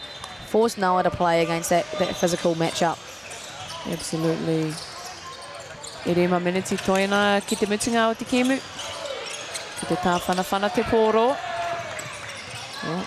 Kata ki te hauroa. Au e. Tōna waiwai I runga I te rārangi. His foot was on the line. That will go back to Nelson College. Still just 1 point in it. here with just under 5 minutes left in this. What's a pool game that feels like a semis or a final game? Feels like I'm watching the grand final of this tournament, but it's day 2. Is it Saturday? Is it? Did we just go for... Don't you sleep really well last night or something? From deep. Oh, good look there from Matthews. Unsuccessful this time as Westlake look to score in transition.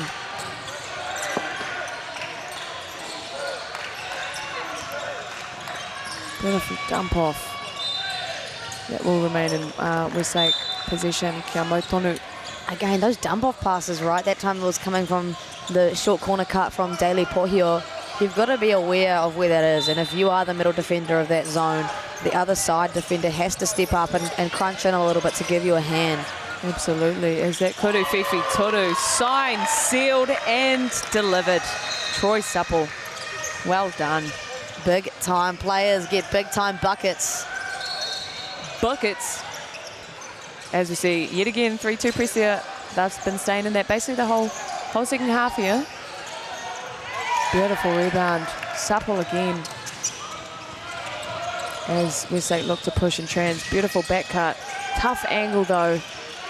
Ingari nui te tūrapa. Oh, where pai te rei kuru. As Westlake push this lead to 4 points now. Yeah, great patience there from Troy Wentworth going off 2 feet. And I've loved the patience that Westlake have exercised so far in this last quarter. Just playing with poise and a calm demeanour, which is exactly what you need in situations like this.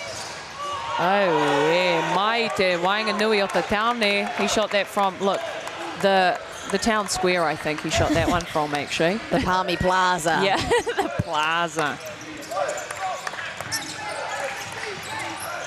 Strong drive.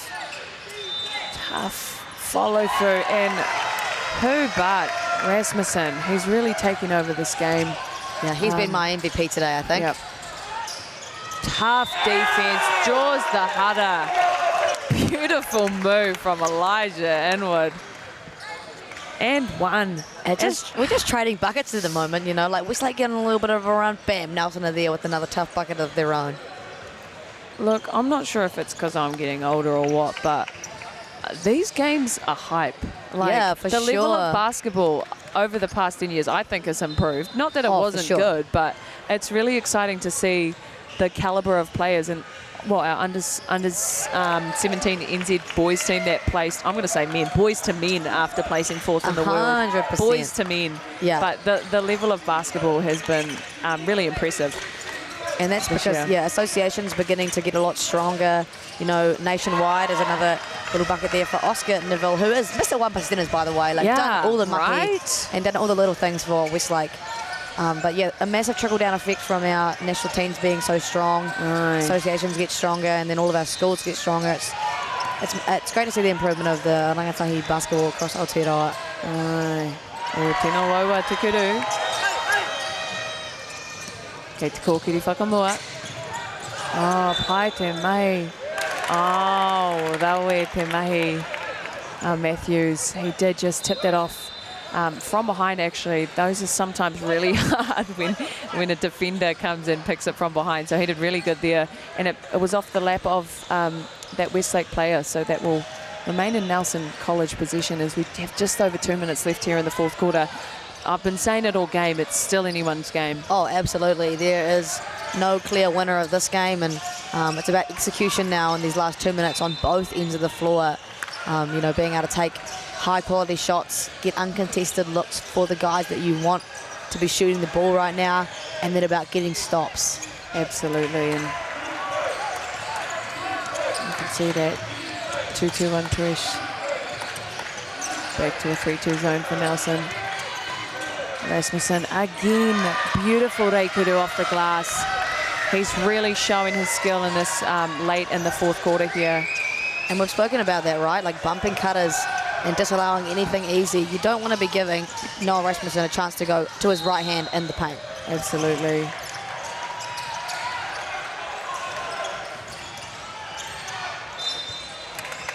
Jaws the hara, no reira ka haere Rocky. Ki te pai kuru tautaku mo e roa ngā kuru. Rico Vecchio there just turning the gas up. Went from 0 to 100 real quick, using his speed to his advantage. getting to the Kuru Tautsuku line, exactly what you need to do. And in this kind of situation, if you can get Westlake in foul trouble, that's going to be really important if you're Nelson College.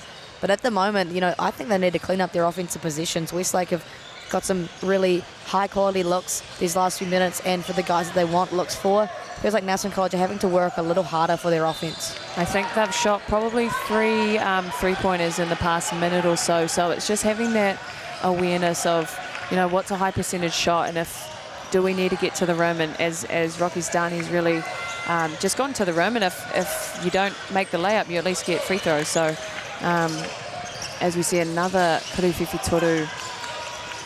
And that's another lack of execution there. 2 missed Kuru Tautsukus in this kind of situation, and then another missed Kuruwhiwhi Toru. It's going to be a big position here for Westlake. I reckon they could really come away with the game here if they could score.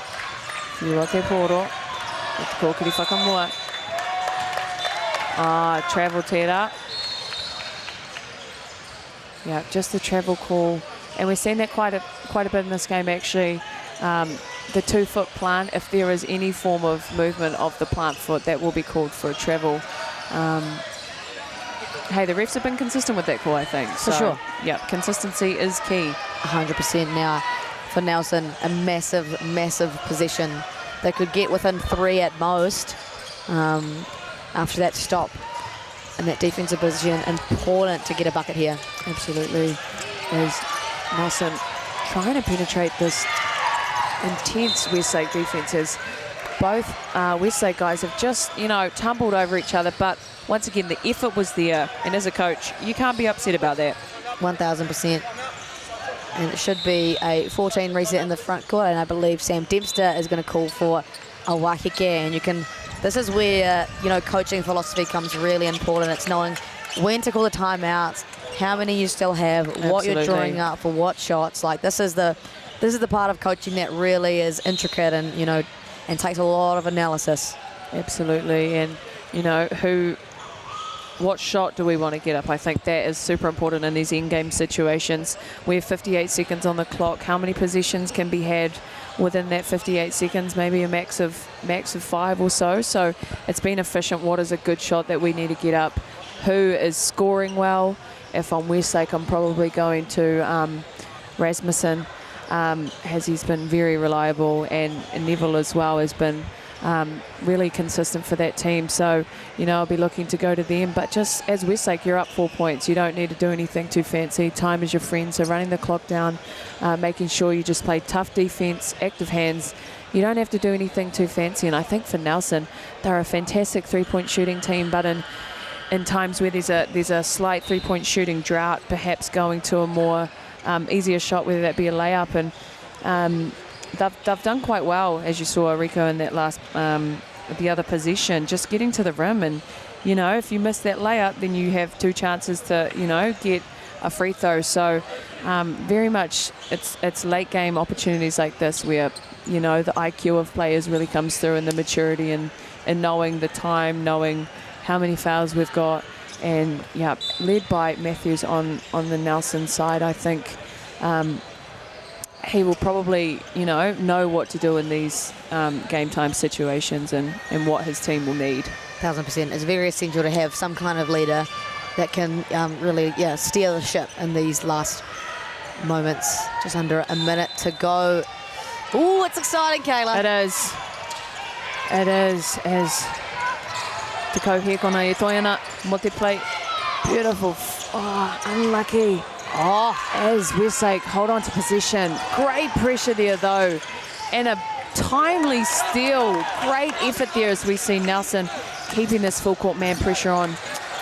And we've got a slip. The ref has called. That is a line violation. So that will be Nelson ball. Unlucky play there. Look, he just slipped on the court. Unfortunately, that was a turnover for Westlake, so that will go back to Matthews at the sideline. And we'll see that steal again there from Rihari Tānoa to get the dime to James Matthews. Big time play. And again, very unfortunate for Westlake to have turned that possession over. Absolutely. But we could get a tie game right now, or Nelson could take the lead. So massive clutch plays here from Nelson College. Ai. Whātekau Māori mai he kona i toi ana ki te mutinga o te Kemu. Go get the ball. Ua te poro. Kia Matthews. Tā whana te poro. Few. Oh, we're unlucky. Just fell out of the hands of Lawson there, but great find from Matthews as we have time on Westlake's side. Oh, how unfortunate. Beautiful dump. Pētahi hara.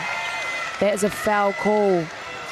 Runga te kapa o whakatū, te nama te kau. That will be 2 free throws for Neville, as you can just see on that replay. So unfortunate on the first possession there for Nelson College. Wide open look. It just slipped through the fingers. Yep. First Kuritotuku missed for Troy Supple here.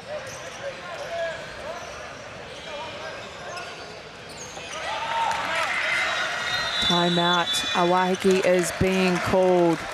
20 seconds left on the clock. 67-64. What's been said in the timeout here, Maya? This is a hard one for Nelson. They do have to get a 3-point shot. But obviously they have 14 seconds, which is still going to leave 6 seconds for Westlake to operate with if they do make it, which is a very hard position for Nelson to be in because you can tie things up, but you do have to get a stop on the last possession. So then they are drawing something up for a Kuriwhiwhi Turu. I'd be going to the likes of Robbie Lawson or James Matthews. But obviously Westlake are going to know that, and if they're happy to run them off the line, like they're probably happy to give up a 2-point shot, right? Because they've got to time it up their sleeve. They can advance the ball and they can get a bucket themselves. So yeah, look, that's tough, eh? What is the Rotaki? What's the strategy here? Do you go for the 3, tie the game?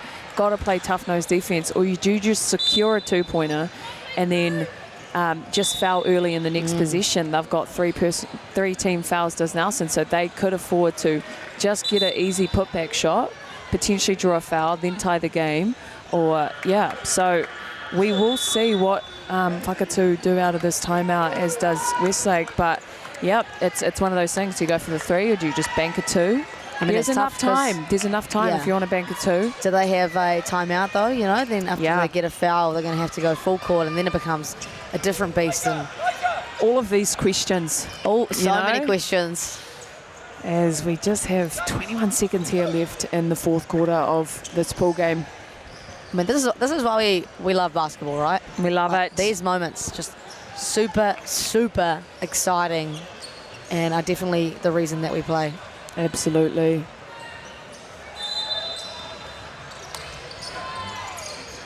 Here we go. Oh, manages to just get the ball in. That was close.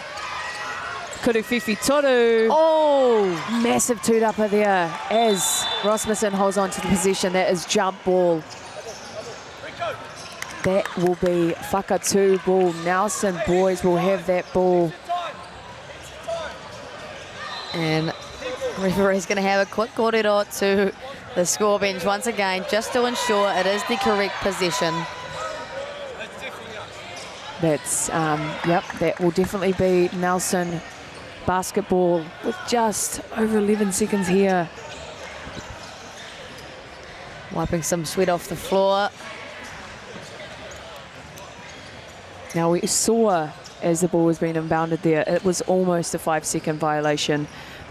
Westlake playing some really good defense, but yes, Nelson were able to get that position in. Westlake on 4 team fouls and Nelson on 3. So, look, Nelson can afford to have one more foul here if they need to. I'm nervous. I wonder how the players feel. I'm nervous. I actually think I've got butterflies. Yeah, me in my too. stomach. Hands are a little bit sweaty. Pits or bits? Nah. Yeah. Nah, they're not funny. Oh, mine are. We have, you can't see on the live stream, guys, but we have quite a crowd forming around this court. Highly anticipated game here between Nelson and Westlake.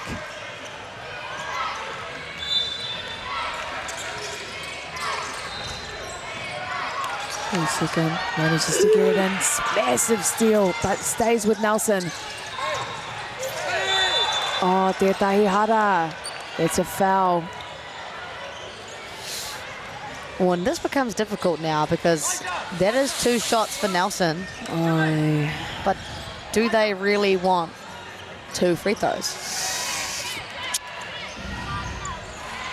I guess you do. Obviously, well, great job getting the possession back. That was almost a massive steal from Rasmussen. But back in the hands of Matthews. 2 big kudu tautukus here. He wahiki naenei. Anō, te tahi timeout. Meki is, look, 6 seconds left. There will be 2 free throws. Gosh, how many timeouts do we have left on either team? Will Westlake call a timeout after those free throws ahead if they're both signed, sealed and delivered? I feel like he's got to advance it. I think he's got a slight feeling that Nelson might try to miss the second, which is why I'm thinking that he's called a timeout now, because probably wants to ice the shooter a little bit. And then if he does miss the second, maybe he's talking about the strategy there. Yep. You know, and this is the thing. It's like a massive gambles from coaches now and how they execute their end-of-game decision making, and it's hard to know because it's just so unpredictable in these last few seconds, isn't it? Absolutely, and like you said, they may strategically want to try and miss that that second free throw. They'll try and make the first, of course, but it's sometimes a strategy. Miss the second one, try and get that rebound, try and get a putback, draw a foul, and potentially have a 3-point play after that one. So you can't bank on that, right? Like that's what's so hard about this is you can make the first, miss the second, but then there's no guarantee you get the offensive rebound. Absolutely. And who other than having the Kutatotuku shot by James Matthews? It is a very fortunate situation that he is the one at the line right now. Absolutely. Touch wood. Touch wood. As he goes for his first Kutatotuku. Pai te mea tuatahi. Toke. First one is good.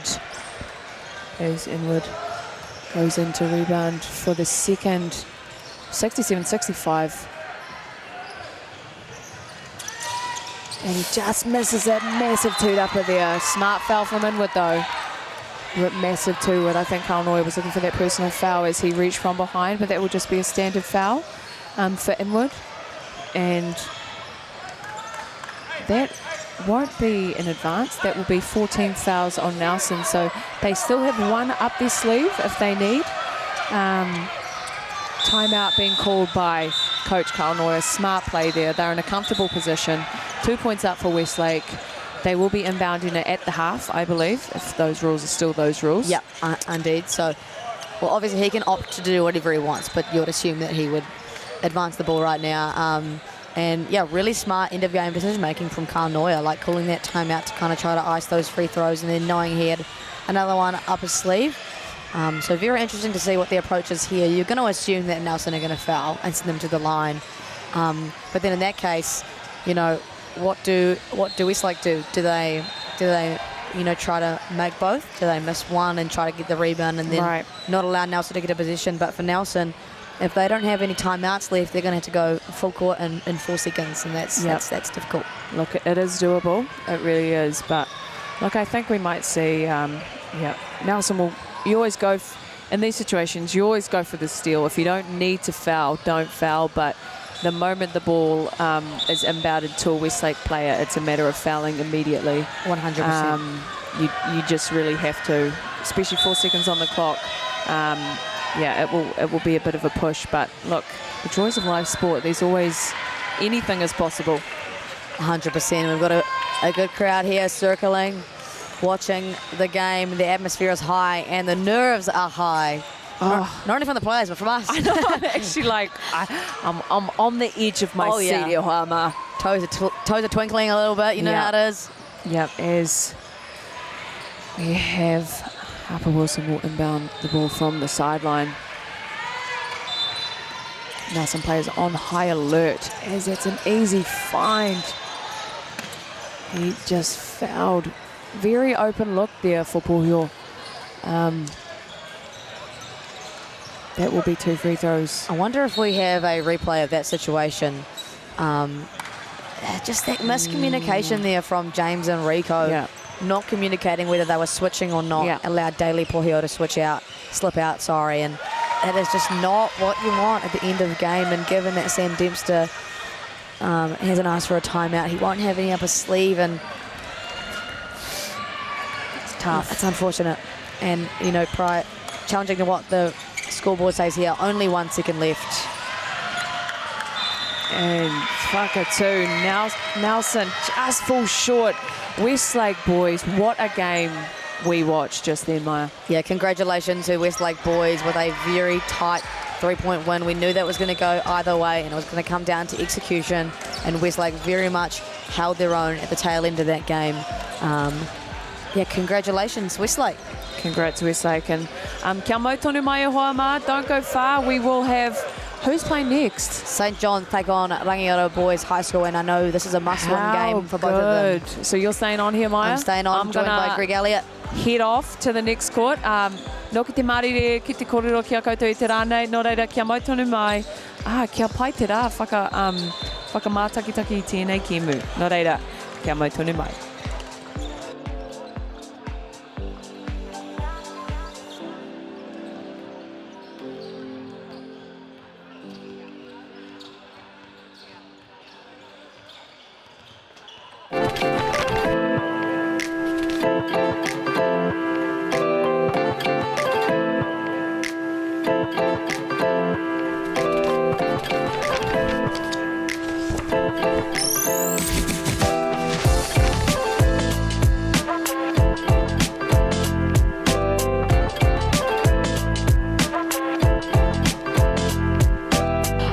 Tino pai e nei ringi mo tau tātai kura nā te mea ka haere ki raro me te ki runga mō ngā pepe me ngā tuakana o tō tātai kura. I he pai e nei ringi mo tō tātai kura nā te mea ki te prakati i mata i te poiti kohu me te tai atu mea. He tino pai tēnei ki tō tātai kura nā te mea he mā tātau tēnei o te mautiri.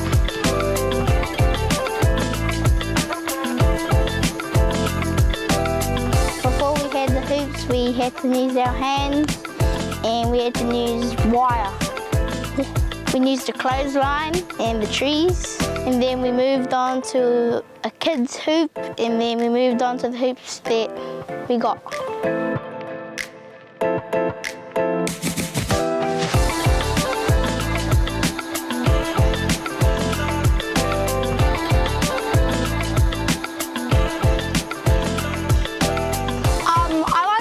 At school because they're better than the old ones, and we use them a lot more. It's cleaner, sleeker design, and from the swish of the basketball hitting it to just making a basket in general and the connections that it can help you make with people.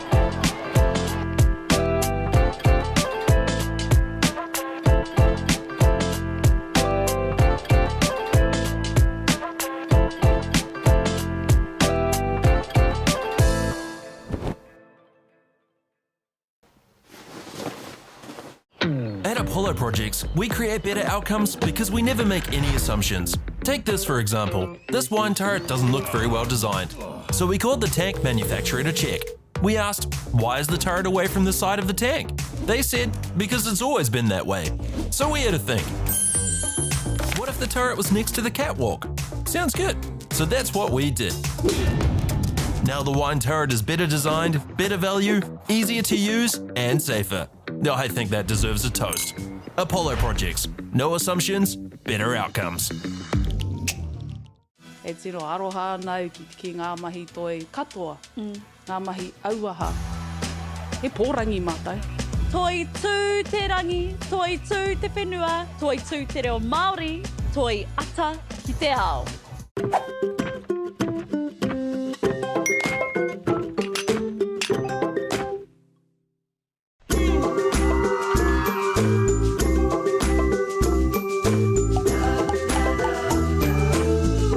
Funding is a real challenge. We know that a lot of schools face that ongoing, and the reality is if you go to a lower decile school in New Zealand, you are less likely to be able to afford to participate in sport. Obviously, having come through it myself with kids and being one of those kids myself who played sport, I know how much it defined who I was. And now being able to go, I can't fix it all, but we can help and try and give to those people who are going through tough times. It's a real privilege, but you know, for us, we want to see others get involved with it. This is not a selfish thing for Apollo. This is about how can we get, whether it's construction or other businesses, to get involved in this. There's a lot of things that kids miss out on, and so to have businesses step up and want to be involved and to help is a game changer for schools. It really is. I've got no skeleton, got nothing to hide. He's a great stirrer. It's trepidation, anticipation. She's a game changer. Come celebrate the stories of our Māori heroes. Whakanuia. Lots of celebrations, so many laughs, going to be amazing. I'm a bit of a fan. Tough. Yeah, I'm looking forward to hearing the stories from the St. Joe's days. Oh, she is the sweetest person and so one of the most scary people I've ever met. Yeah. Uncle, he's the man. The biggest fan base is 50-plus-year-old Pākehā women. That's not true. Bring it on. Whakanuia. Te whakapahoa kia na ki whakaata Māori me Māori Plus.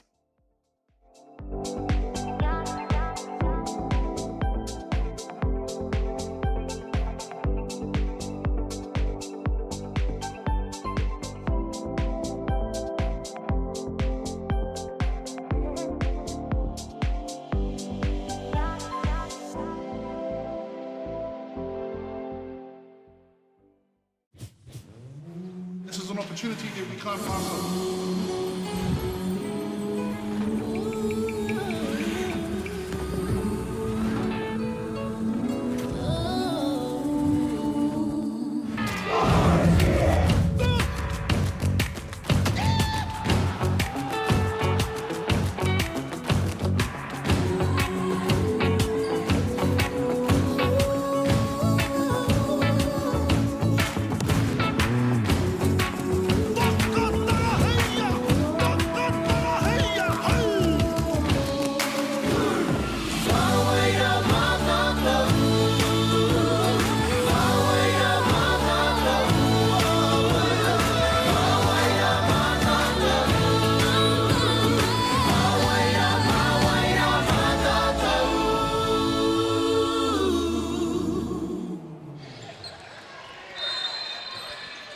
No mai, haere mai, and welcome to day 2 of the Basketball New Zealand Secondary School Nationals. We are here at the Central Energy Trust Arena in the place of dreams, Palmerston North or Paradise North, whatever you wish. We have St. John's taking on Rangiora High School in a AA boys pool game. I'm Maya Williamson alongside Greg Elliott. Welcome, sir. How are you? Mōrena, Maya, and mōrena Poetakohu whānau of Aotearoa. Welcome to this absolute barnstormer between St. John's College of Hamilton and Rangiora High School of your beloved South Island Canterbury region. Maya, we're in for a treat. We are indeed. Both teams pretty high caliber teams and vying for probably a place in the middle to top 8. We have a St.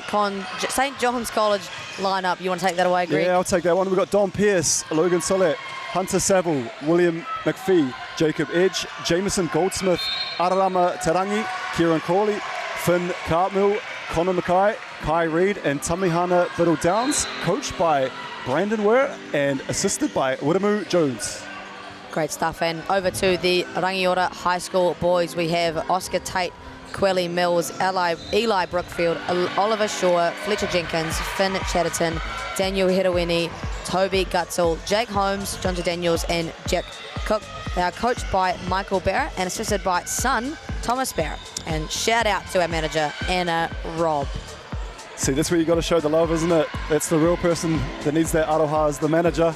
For sure. Especially on a tournament like this, Maya. And I tell you what, player to watch, I'll cover St. John's. I believe Hunter Saville in the 6 singlet to keep an eye on that man in particular. Who's caught your eye on the Rangiora High School side of things?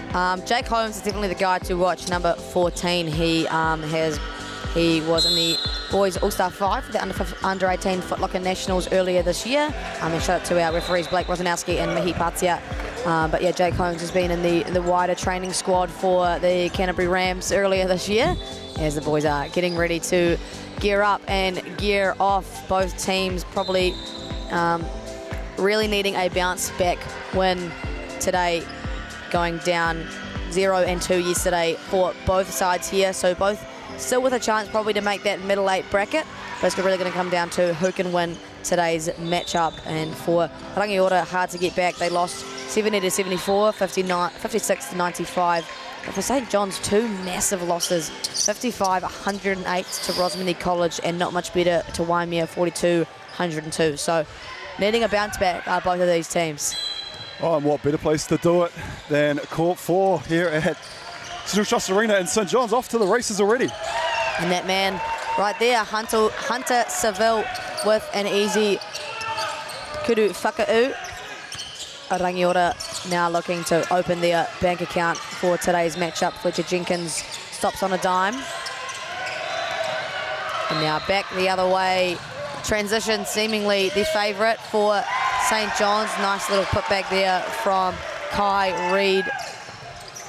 I tell you what, if they're going to be up and down the court that fast today, Maya, is going to be a lot of action. And already on the offensive glass too. St John's, battle of the rebounds, battle of the boards, the two-uppers. That could be the real battle within the game. For sure, I've seen a common trend of offensive two-uppers being given up far too much, and that being somewhat of a deciding factor in a ball game. As we take another look at Oliver Shaw getting downhill during the hara, going to line for kudu tautukus, which on the line of trends, also a massive thing I've seen at this competition is shooting free throws, and your ability to do that, and how that can also affect the outcome of games. You know, it was nice to tap in to the St Kitts head coach, Josh Davis, who's passed on some interesting information about some of these players, and we're looking forward to seeing this one, Maya, as it unfolds here in front of our eyes. 1000% no good on that kudu 52 there for Hunter Seville, who, like you said, is living up to the expectation of his name. Fletcher Jenkins to Oliver Shaw, who will let one fly and bury it from deep. Kudu Whiwhitoru, Maya. And if those keep going down, someone's going to have to get out there and get a hand up. 1000%. Rangiora in a man-to-man here. High post catch, nice little dump-off pass. And the hoop and the harm for William McPhee, using his shot fake well. Take another look at that. Nice little dump-off pass there from Kai Reid, getting him up in the air. Unfortunate situation there for Fletcher Jenkins. Great patience shown too, just to little up fake, get your defender in the air, and then as they're coming down, you're going up, and should have a nice little finish at the tapa. And the tapa indeed, can't get the kudu tautuku to go. Now in a little bit of elevated pressure, but nothing that Rangiora can't handle. Nice active hands. Connor McKay just tipping that one out of bounds. Yeah, I'm in particular really looking forward to seeing Jake Holmes and Rangiora High School. Have not been privileged to be down back home in the south, Maya, and see some of these young local talent coming through the ranks. But as you said, if Maya Williamson says it's a player to watch, you know it's a player to watch. Such a valuable opinion for sure. As St John's once again off to the races. And one in transition for Jameson Goldsmith. And these guys are just living and dying by the transition basketball here. Rangiora on the back foot, giving away a couple of hutters quite early. Yeah, we don't want to see that if you're watching from the mighty Tron Hamilton, because a couple of transition baskets already for St John's, and Rangiora need to cut that off. Oh, great find from Jake Holmes through the pressure. Oliver Shaw, a heads-up play, going into the kaipare, into the defender, and drawing yet another hara. That hard take there was reminiscent of Cruz Hudson from yesterday, from Katikati.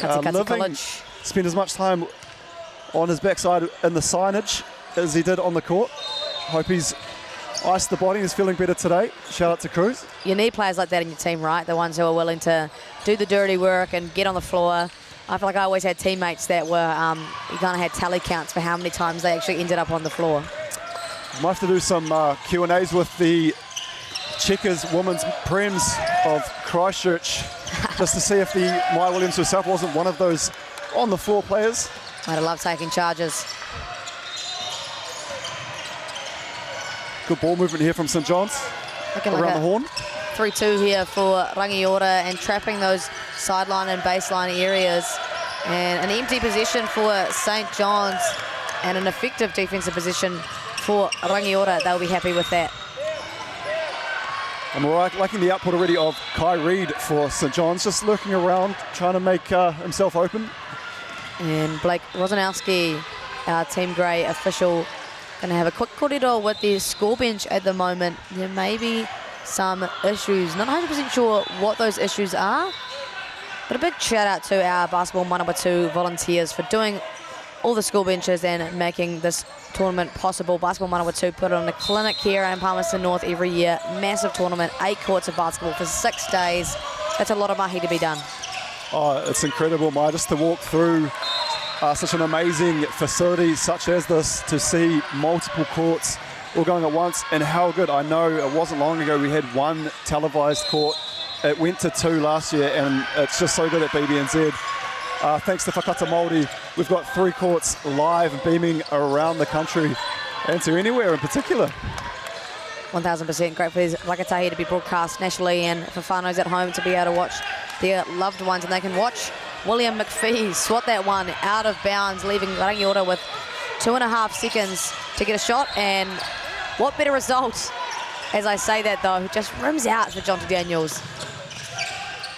Look forward to seeing some more of Jonty Daniels. He's got the size and frame to cause some real nuisance down on the low block. And from what I've seen from Jonty Daniels over the years, he is a good little player. Not little, he's not little actually. I was like, for Maya Williamson to call you little. Hey, I can do what I want. He's not going to know. Hey, when you're the queen of Palmy North, you can do as you please. And nice little 2 there for Kai Reid. I believe younger brother of Kobe Reid, who was an integral part of the St John's team that came 3rd last year at Secondary School Nationals, Greg. 3rd. I love that roll of the arm, Maya. It gets me every time. Southland hard, even though I'm not from Southland. Oh, you're integrating yourself into the Winton community. No good on that. 2 there in transition for Oliver Shaw. Just rims out. Nice little turnaround. Great footwork for Fletcher Jenkins off the Papamuri. And I believe we should be all tied up. How good are some of the fundamentals that we're seeing so far in the games, Maya? The footwork, everything is just, I don't know, the players just come leaps and bounds. I guess it's been a few moons since I was here, but as we see a huge kuru whiwhi toru. Kuru whiwhi toru party there for Connor McKay. And that elevated pressure, but Jake Holmes has seen it all before. Ball on a string. He's really effective because he is a guard, but super long. And as I'm speaking about him, right on cue, slips the cut and an easy 2. What a find there from Jonty Daniels as well. He says, hey, don't just put me in the big man basket where I can't pass. I'll find you for a dime.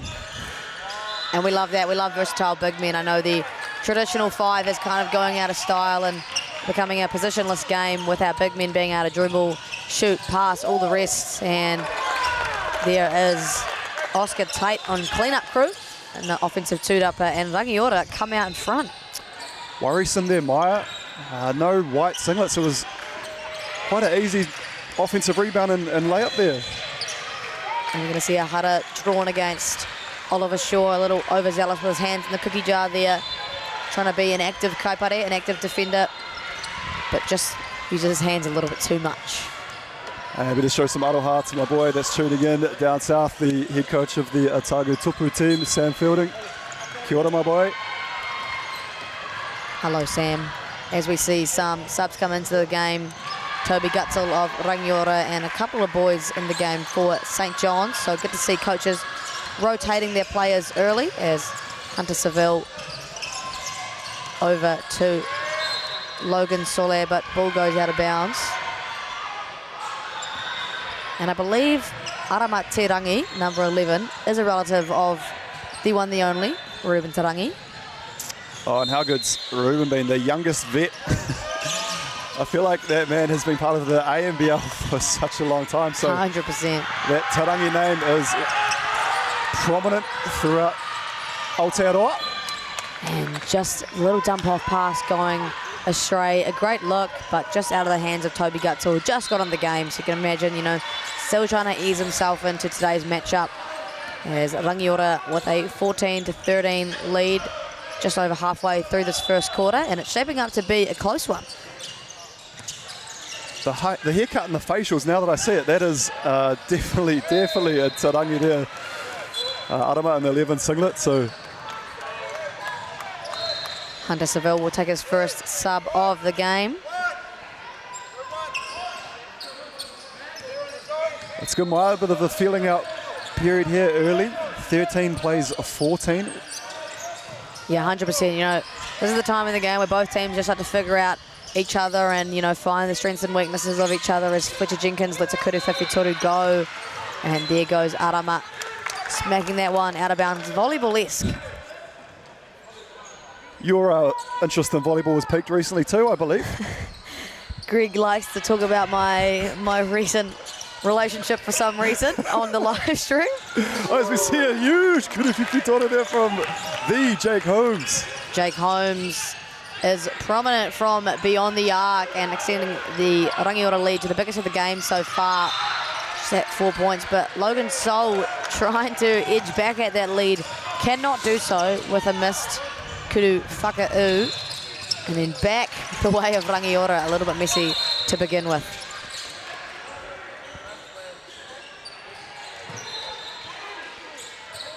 As see a foul called there. So that's 3 hudders apiece for both sides. William McPhee is getting his hand caught there. Shot clock back to 24 as well. So Rangiora have plenty of time now to generate a shot that they want. And St. John's opting to be in a 2-3 zone.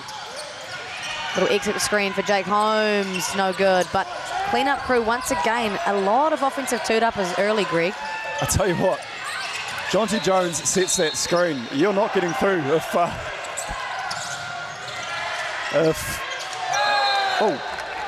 Jake Holmes wants that corner 3, that's going to be there all day, because getting through Jonty Daniels, that looked like a full-time job. 100%. He sets a good screen, a very strong, and he knows the exact angle to set that screen at to get Jake Holmes open for that exit screen. But unfortunately, Hara committed against Rangiora. Didn't exactly see who it was on, but they are on 2, so they are going to come out. We'll be able to identify them after these Kuru Tautakus by William McPhee as he buries the first. Yeah, Daniel Hirawini has his boarding pass and is about to check in for his first taste of the action. Unfortunately not, as William McPhee rims out on that second Kuru Tautaku. Liking this pressure here from St. John's, forcing a turnover. And we will see a sub here. Fletcher Jenkins will be on 2 fouls, so heading out of the ball game. I like that Jake Holmes and Jonty Daniels, the 2 big men bringing the ball up there for Rangiora. As we see probably the more traditional point guard size there of Kieran Corley and St. John's. Nice little fist action here. Middle on ball and a floater right on cue for the man. Kieran Corley shouting out, "Let's go!" Special to K. himself. Daniel Hirawini struggling with that pressure and a backcourt violation. St. John's up in arms and cheering. We're going to see that little floater one more time, assessing the defense and lets it go, stops it on a dime. That's nice. We've got double rims, Maya, and that touched absolutely none of it. I like that. Do you like the double rims? Hey, if it goes in, I like it. If it doesn't, there's something wrong with the rims. This man's full of excuses. Yeah, to be anything but self-ability, that would be at fault. You see a nice little left-handed hook shot attempt there from Logan Sol. Back the other way come Rangiora. Again, St. John's in that 2-3, but really elevating their pressure. Active hands in the passing lanes. Daniel Hirawini. And some more active hands as William McPhee left all alone. What I love there, Maya, is William McPhee called for a foul earlier, but still going about his work. 1000%. It's good to see, you know, players not getting discouraged from being physical and being aggressive, just doing it in a smarter way. Yeah, don't let a foul get too under your skin early. keep playing your game. A hara is a hara.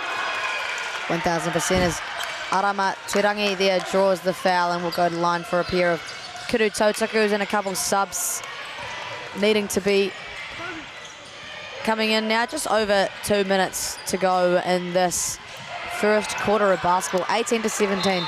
Feels like the seesaw action is going to remain for the entire game. What do you think? Yeah, and I'm hoping for St John's the hunter doesn't become the hunted. Maya. Oh, bars. Kia ora, whānau. You're right though, like you just never know what's going to happen, right, in these kind of games. The game that I commentated just before with Westlake Boys and Nelson College came down to the very last minute, and I feel like it might be the same thing here. I feel like you and Kayla Maru Irarangi are just the darling girls of the tournament so far.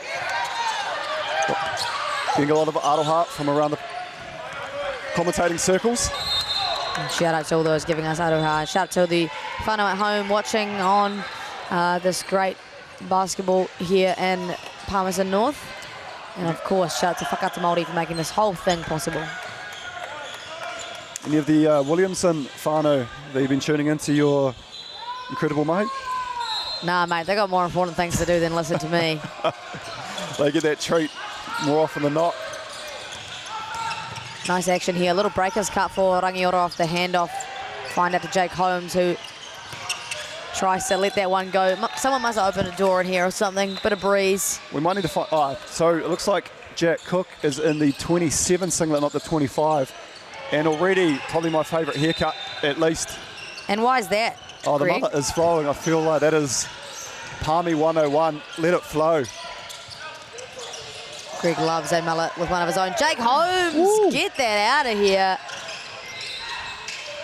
And another block from Oscar Tate. It is an absolute block party. Just when you think you've got your defender in the air, life is good, you can go up for a free layup. Mr. Holmes, Sherlock Holmes says, not in my house.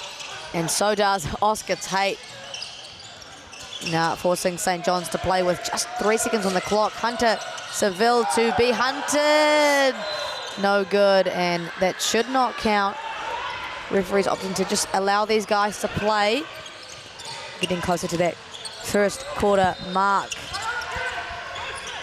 The poro moving well for Rangiora. Oscar Tate. Woo! That's what you want at the end of the day, isn't it, Maya? It's just consistency from our team of Grey, who are doing a phenomenal job. And that helps you as a basketball player. Just you can see how the referees are calling the game, and that... Oh, great finish there, but that really helps you understand what levels you can push to. Yeah, 1000%. You've got to learn to adjust to the referees, and in terms of referees from all over the country, they're all a little bit different, so it's a good learning experience for these players as Jake Holmes stops on a dime to learn how to adjust to the referees that they have on that game. Really like that two-handed dribble pull-up. The mechanics and everything was phenomenal, Maya, but foul drawn there. Yeah, Hara for number 15, Jonty Daniels. Believe he's not in too much trouble, but two good tutukus for Hunter Seville here. Both teams in the bonus in this quarter. And it looks like Rangiora will have the last possession of this quarter as Hunter Seville just rims out on his first kuru tautaku. Kai Reid returning to the fray, and Rangiora looking to get Oliver Shaw back into the game. And Jonty Daniels will have his first seed of the game. 25.2 ticks on the clock, Maya. Are you trying to get this down? You want one shot, surely, if you're Rangiora? Yeah, if I'm Rangiora, I'm holding for one.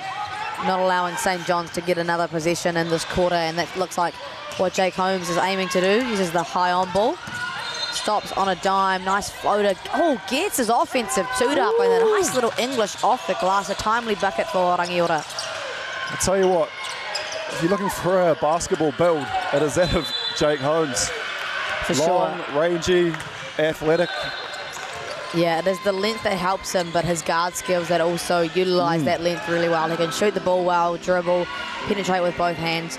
Very impressed with the way that Jake Holmes plays, and that credits them to be down only one against St. John's at the end of this first quarter. What did you make it all so far, Greg? I was going to add to that. If I'm playing NBA 2K, I'm looking to create a Jake Holmes with my builder player. He's really impressed.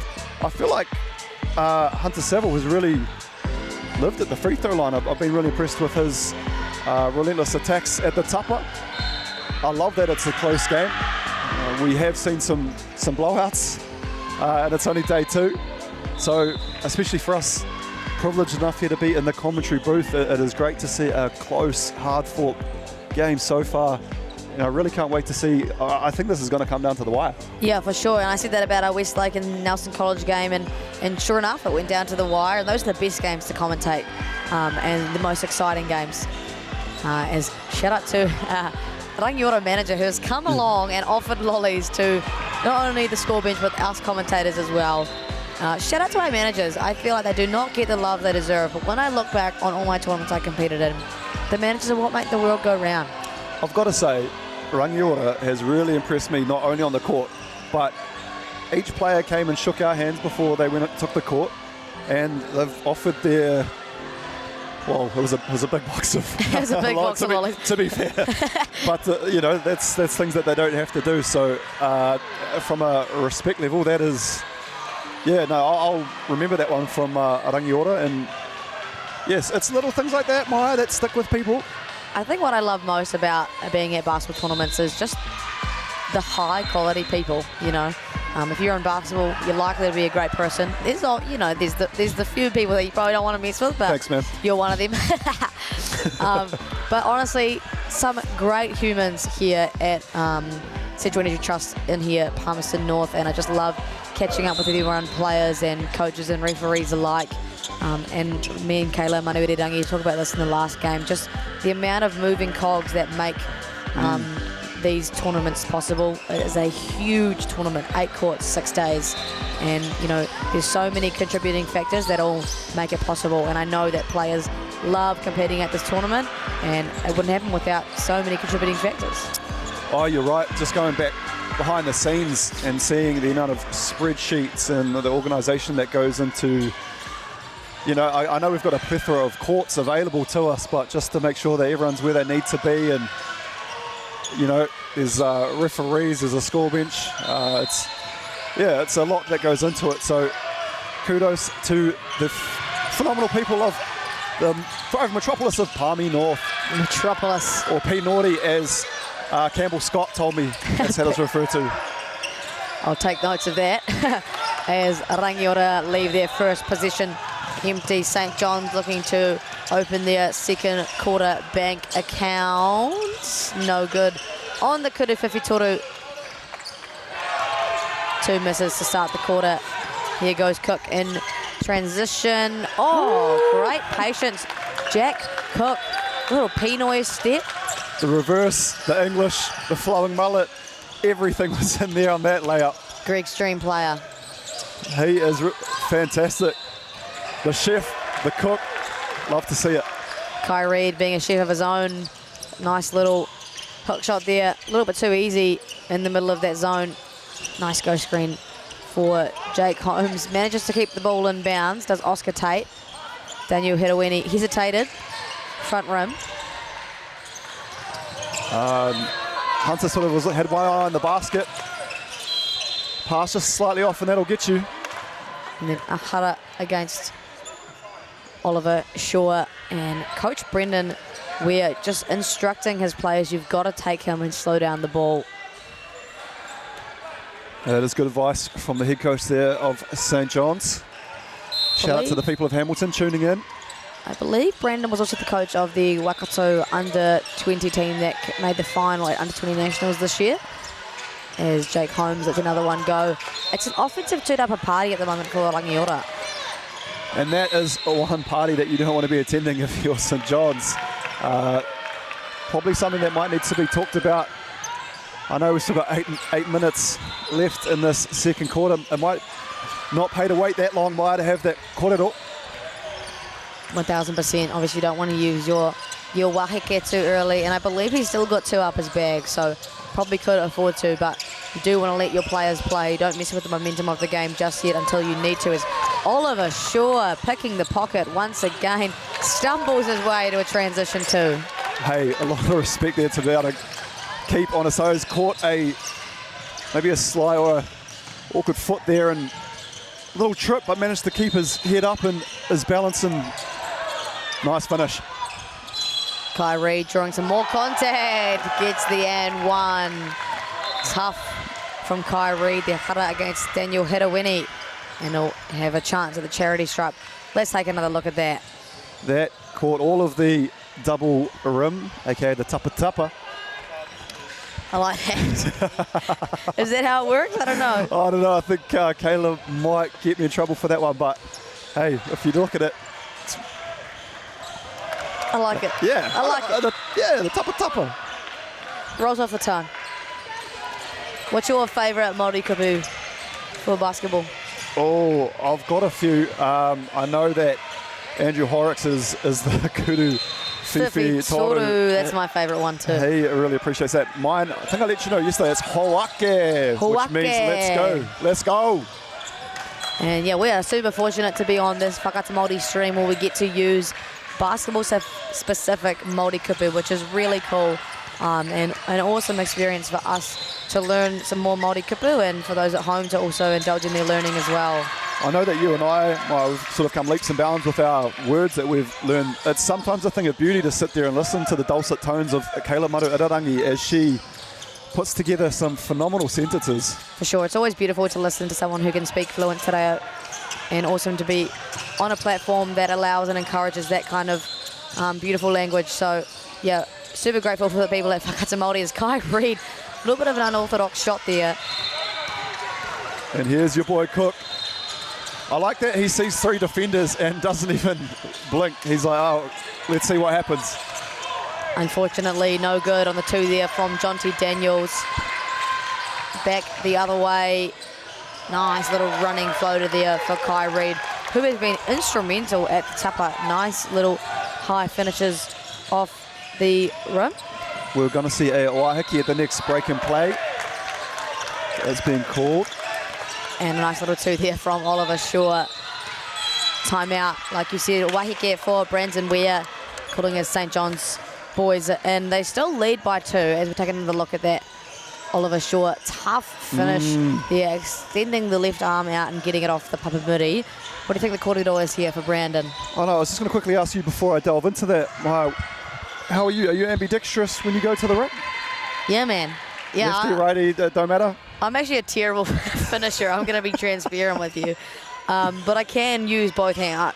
Actually, as I was growing up, I practiced my left hand so much that I am better with my left hand than I am with my right, even though I'm right-handed. So I guess that does make me very much ambidextrous, right?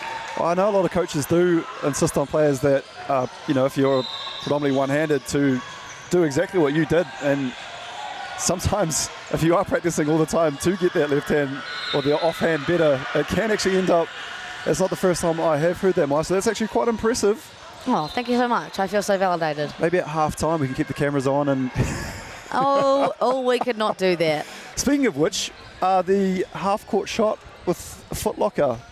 I believe I saw that yesterday. So Foot Locker are the main partner for the secondary school nationals this year, and they've also been the naming rights sponsor for under 16, under 18 and under 20 nationals this year, meaning that not only do the All-Star 5 receive $200 Foot Locker voucher, the MVP receives another $200 on top of that, and there is a half-court shootout to win a $100 voucher for Foot Locker. So shout out to Foot Locker and the mahi they've put in this year, and a great partnership on behalf of BBNZ and what they've bought. It's just really upped its game this year, and all the national tournaments have been super exciting, and a great chance for the rangatahi to be very much rewarded for their great work over the week and over the year.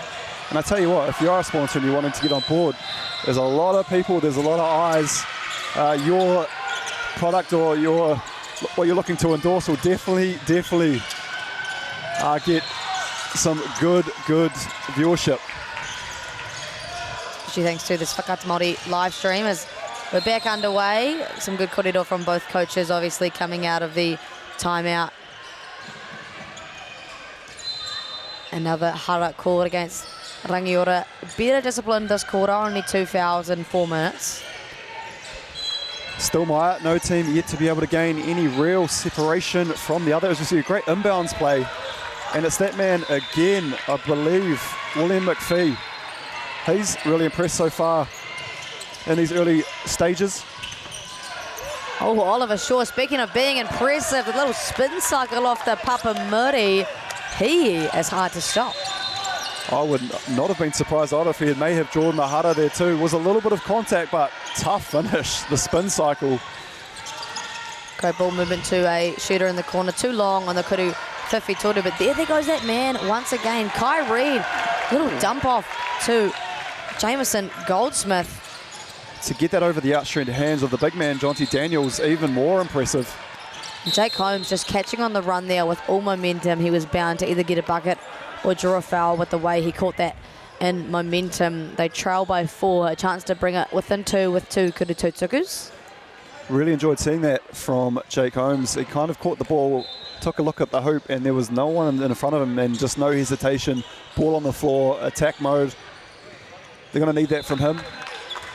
1000% is in the corner of your screen. Liam Connolly, who is helping the coaching staff for the Rangiora boys. Also the women's under-15 New Zealand head coach for the next 3 years, and was an assistant coach for the Canterbury Rams this year, who are back-to-back Sal's NBL champions. Speaking of back-to-back, and also, and they add another back, Checkers Women's Prems Canterbury. Yeah, I wonder who was in that team. Oh, hey. Oh, wait, it was me. Oh, it's you. Hey, what a platform to be able to shout yourself out, eh? Yeah, you brought it up. No, hey, I love seeing my friends shine. Thanks, man. Appreciate that. Even though you've made it blatantly clear Kayla's your favourite out of all the commentators. Got us up on my wahine, man. Wahine, stick with wahine. No, fair enough too. Wahine Tau as well, powerful woman. As we see, number 13, Toby Gutzel, and number 5, Oliver Shaw. That's a well-deserved break. Yeah, that man could probably go for 40 minutes, but definitely deserves a rest after just getting bucket after bucket, pakete after pakete. And I don't think that'll be the last we see of Oliver Shaw in this half. Indeed, great skip pass over to Connor McKay, who off the front tupper. And to no surprise, Jake Holmes there with a 2-dupper. Great active hands. William McPhee is everywhere. Yeah, and the more he does of that, the more the Rangiora high school boys will be maybe second-guessing to making that pass, just knowing that William McPhee causing a bit of disruption. Active hands. And you need it when you're in that elevated pressure, as well as the 2-3 zone they've been in for the duration of the first half. Great ball movement from Rangiora, Fletcher Jenkins. Great patience there, spun to the middle, utilised a shot fake, then got it off the Papamuri. I feel like we've seen that a few times. I know Oliver Shaw got that on the last one, the spin move, little up fake, getting the defender in the air. Nice, easy finish. Yeah, if you're St. John's, you want to leave the ground second. You don't need to bait on a shot fake. Once the offense goes up with the layup, then you can jump upwards, but you don't want to leave the ground too early. Otherwise, you'll get buckets like Fletcher Jenkins. Great pass over to Jake Holmes. Not having a lot of luck from beyond the arc. Another offensive two-upper though. Sees the ball, stay with Rangiora.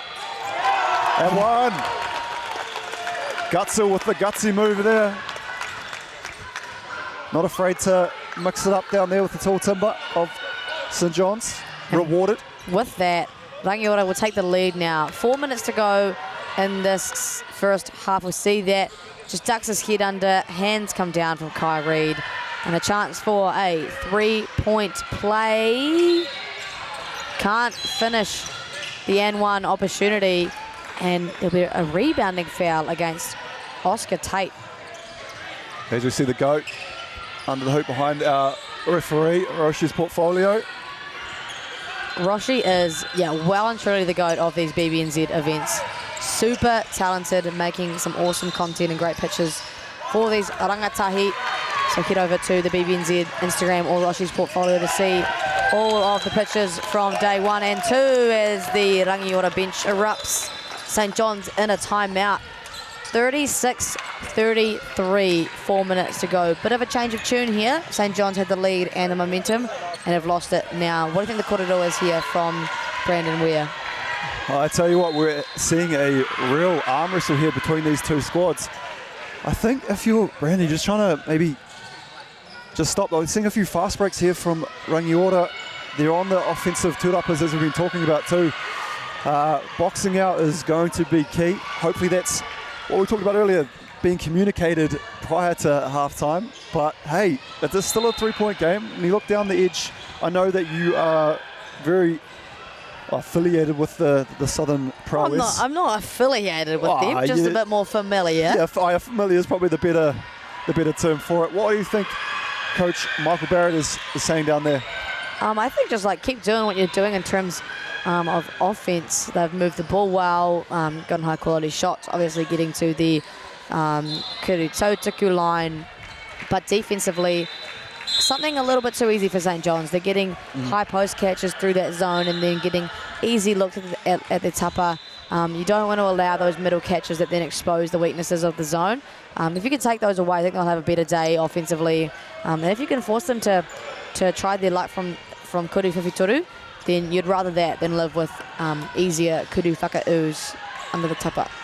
Yeah, I want to see some bodies probably be thrown at Jake Holmes. He's had a couple of catches of the ball and seeing the hoop freely and attacking, so just maybe getting a few bodies that way. I don't know if we're at a double team stage yet. Oh, great defensive pressure here from Rangiora. And great ball reversal over to Kieran Cooley, who buries that Kuru Whiwhitoru, and we're back to a tie game. Kieran Cooley before hit that floater mire with absolutely no tapa at all. Same here on that Kuru Whiwhitoru. Tapa was not touched. Tapa is William McPhee, who has been all over it for St. John's. Gets another two off the Papamuri, and back in front are St. John's. Rangiora now with a task to answer, and Fletcher Jenkins just that. Wow, that is a seesaw. How important, or the significance of a Wahiki mire? We have seen St. John's come out and really, it's like they're playing a new game all of a sudden. Yeah, for sure, and that's what a good Waikiki can do sometimes, just to recollect your thoughts, regain your composure. As we see another hara here for Rangiora. They are on 4 team haras, and they're opting to stay in that zone. So both teams willing to be in zone defense. As I say that, I'm pretty sure they actually just matched up, so thanks for proving me wrong, guys. Hey, at least you saw it all unfold and you're able to change tack. Just analysing on the fly. Oh, and here we go. Rangiora, that is actually their 5th team foul. So Hunter Seville will have 2 Kuru-Tautukus. And maybe not the ideal player to have at the line if you're Rangiora. Seville seems to be very, very comfortable from the free throw line. Buries the first, buries the second with ease. You know everyone's comfortable with him at the free throw line when your own teammates aren't even there for the offensive rebound. That's a massive compliment for Hunter, man. You're obviously a shooter, obviously a ringa kuru. That means shooter in Te Reo Māori as the hoop and the harm. Fletcher Jenkins talking a little bit of trash on his way to the Kuru-Tautuku line. I think he really, really enjoyed that one, and something I love to see is a bit of a kōrero with anyone and everyone. And tough finish here on the replay. He has shown absolute prowess in the paint, getting 2 feet in the paint and using his footwork well to create a high percentage shot for himself. Very impressive. Here's Rangiora take the lead once again. Oh! Not today in Paradise North, says Jonty Daniels. Hey, it's about that time too. The lunch was packed. Oh no. That has gone careening into the signage there, baseline. Encouraging Logan to go back home to Hamilton with that massive swat. Good footwork there from the big fella. Jonty Daniels stepping up there. Bit of lateral quickness there to go with the guard. Hunter Seville has drawn what feels like 800 million hutters. And again, will we see his teammates I know the first one will usually get together for a huddle. It's the second one that has the potential chance to maybe miss where you'd want your teammates to be for the rebound. Was it a commentator? I don't know if we jinxed them on that one. I don't think we said anything, but look. I don't know, Greg. That wasn't flash. Hey, St John's retreating, and it's just Hunter down there amongst the black singlets of Rangiora. Just rims out that second Kuru Totuku, so a very unsuccessful trip to Hunter Seville. But back in their patent, pressure and the harder call. No arguments from William McPhee there as he nods his head in acknowledgement, and that'll be 2 Kuru Totukus for Fletcher Jenkins, who was making a bit of a home at the free throw line. Hey, I wonder how many times the lead has changed already in this game. It is topsy-turvy. And that's a sign of a good basketball game, right? The seesaw action makes things very exciting. Really evenly matched teams here. Very well coached, well drilled. Great exponents of our game, our Poitakohu. 1,000% off the back tupper for Fletcher Jenkins. But they get another position due to yet another offensive two-dupper. Kuru Whiwhituru, no good. There's nothing worse than giving up an offensive two-dupper and then seeing that three ball go through the net. So, Corley, he's got the green light for me at least. I don't know if he's got it from coach, but he's got it from me. It's about time he hit the tupper. Jonty Daniels looking to go back down. Great 45 cut. Back out to a shooter. Just moving the poro effortlessly. Kuru Whiwhituru, that deserved to go in. That's what I wanted to see from the big man was, can he let it fly from deep? I'm glad he didn't hesitate though. Hunter Seville earning his stripes. That is why he is one to look out for. Easy Kuru Whaka'u off the Papamuri, and they lead now again by 1. Doing his best efforts, Hunter Seville, to be on one of those amazing Basketball New Zealand highlight reels that the social media team have been putting out. And Fletcher Jenkins, I think he needs to pay rent, given how much he's living at that free throw line. Another pair of Kuru Totukus. Yeah, it's definitely been Jenkins at this end and Seville at the other end. And we are back all tied up. Just over 1.5 minutes to go until we hit half-time. Yeah, 42 apiece, Maya, and we've seen some great offensive and defensive basketball from both teams so far. Really encouraging. I can't wait for the second half as we sort of get down to that business end of the fourth quarter. I wonder how the score's going to be looking then. We've got a lot of basketball to be played still. And anything can happen. Hunter Seville wants to get the dub off the Papamuri a little bit too easy as they regain the lead. And something coaches will teach you from an early age is to use that backboard to your advantage. Hunter Seville. Jake Holmes doing just that as he gets the little up and under. And then Rangiora back now in front. How many times am I going to talk about a lead change? 8 seconds. Great defense here from Rangiora, and don't they love it on the bench, Maya? Yeah, they are electric on the bench there. All Rangiora boys in their black and green up and cheering. And a chance now for Rangiora to extend their lead. Cook chefing in the kitchen. Oh, he had something cooking there, that's for sure. Must be up and under. Unlucky not to get the finish. Great move. Going to see a rebounding foul there from Gutzel, sorry.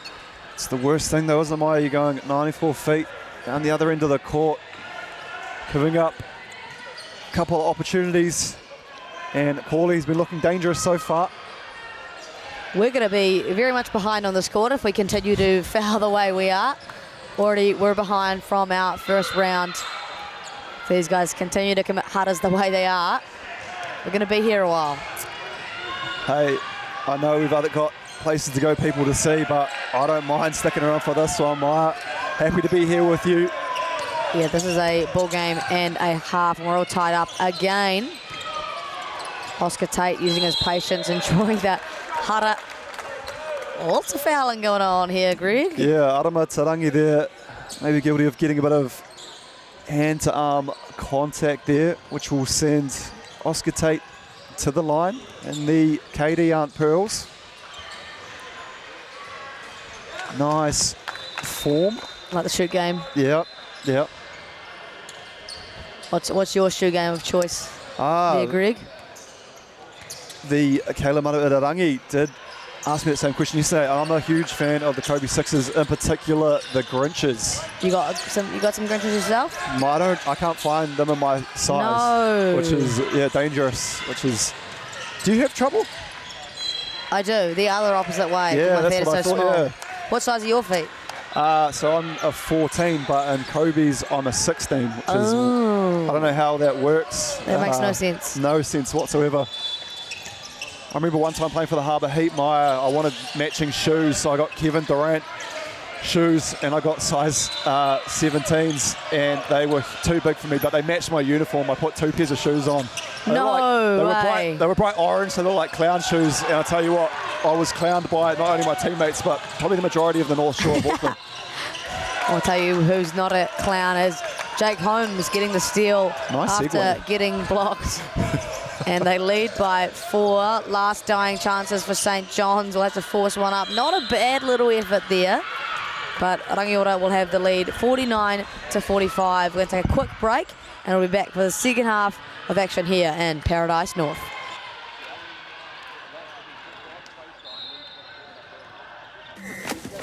Sport is about more than just the game. It's about going from teammates to best mates. It's the high fives and helping hands. It's learning when to back yourself or back your buddies. It's actually being excited to get out of bed early on a Saturday. Sport is about more than just the game. That's why Caltex is proud to help fuel school sports. This season, Basketball New Zealand takes coaching to the next level, featuring BNZ Kiwi Hoops and 2 Degrees Girls Got Game on Coachmate. For coaches, discover engaging practices with ready-made plans featuring easy-to-follow games that kids will love. Or tap into your creative side and make your own sessions with our library of great activities that you can learn in under 90 seconds. And level up your coaching skills with lessons, tips, and official resources. Managing a team this year? Get your team in sync with improved team management features, like sharing training and game information. Create polls, see who's attending practice, and communicate directly with parents to arrange things like carpools.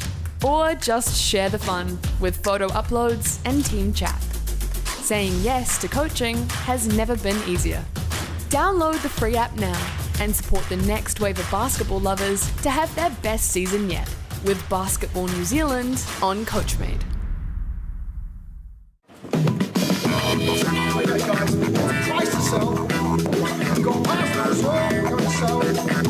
Ladies and gentlemen, this isn't about what we wore back in the day. we're going to go now. Going once, going twice, no more offers. Scored! It's about being trusted to get a better result for our clients since 1973. The forest should never have been taken off this steep hill country that's eroding, and it makes absolute sense to afforest those hills. What we're doing here is using the exotics to help that process get established. We're looking at a managed transition process where those pines are progressively thinned as the native understory establishes. We're trying to do several things here. Soak up carbon, establish native forest, and we're trying to improve biodiversity. You're achieving an awful lot with one program of activity.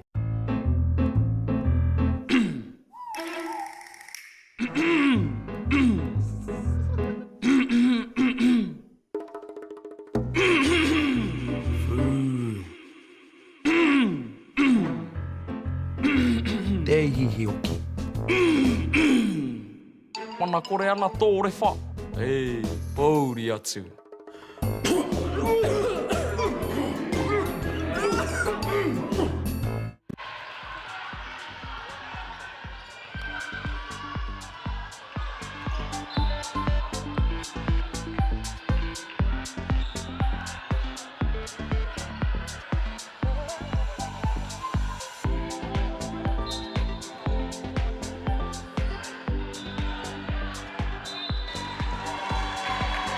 No mai hoki mai. Welcome back to the second half of action here in Paradise North at the Basketball New Zealand Secondary School Nationals. Rangiora with a slim lead over St John's, 49-45. Maya Williamson alongside Greg Elliott. What have you made of it all so far, Greg? Thoughts and feelings? Hey, kia ora koutou, poisa koutou whānau of Aotearoa. I am absolutely loving this matchup. Was briefed briefly prior to the game on the players to watch. Number 6, Hunter Saville for St John's, and number 14 for Rangiora High School, Jake Holmes. And it's not only those two have impressed. There's some really, really phenomenal players coming from our Hamilton and Rangiora regions, which is probably the greatest thing to see. And we have a real arm wrestle. 49 plays 45. Maya, how are you feeling on this one? I know you might be potentially a little bit biased to your beloved Rangiora. No, I'm not biased at all. I never would be. I obviously am more familiar with the Rangiora game, but I actually haven't seen a lot of them this year anyway, so I have no preference either way. They both play different styles of basketball, but both very patient and very disciplined in the way that they play. And I've been very impressed with a couple of key guys. Obviously, Hunter Saville of St John's and Jake Holmes of Rangiora were the ones notable before the game. William McPhee for St John's has been all over it at both ends, active hands, and then just getting a couple of nice finishes at the tapa. And then for Rangiora, both Fletcher Jenkins and Oliver Shaw have shown a real prowess at the rim, playing off 2 feet, being able to finish with both hands off the papamuri. So I think it's really going to come down to who can execute in the second half. Both teams obviously getting the shots that they want, but who can actually execute, not only offensively, but defensively as well. Oh, for sure. Oliver Shaw with the Fisher and Paykel spin cycle move of the first half, for sure. He's really, really impressed. We'll see what happens here. The second half about to unfold in front of our eyes.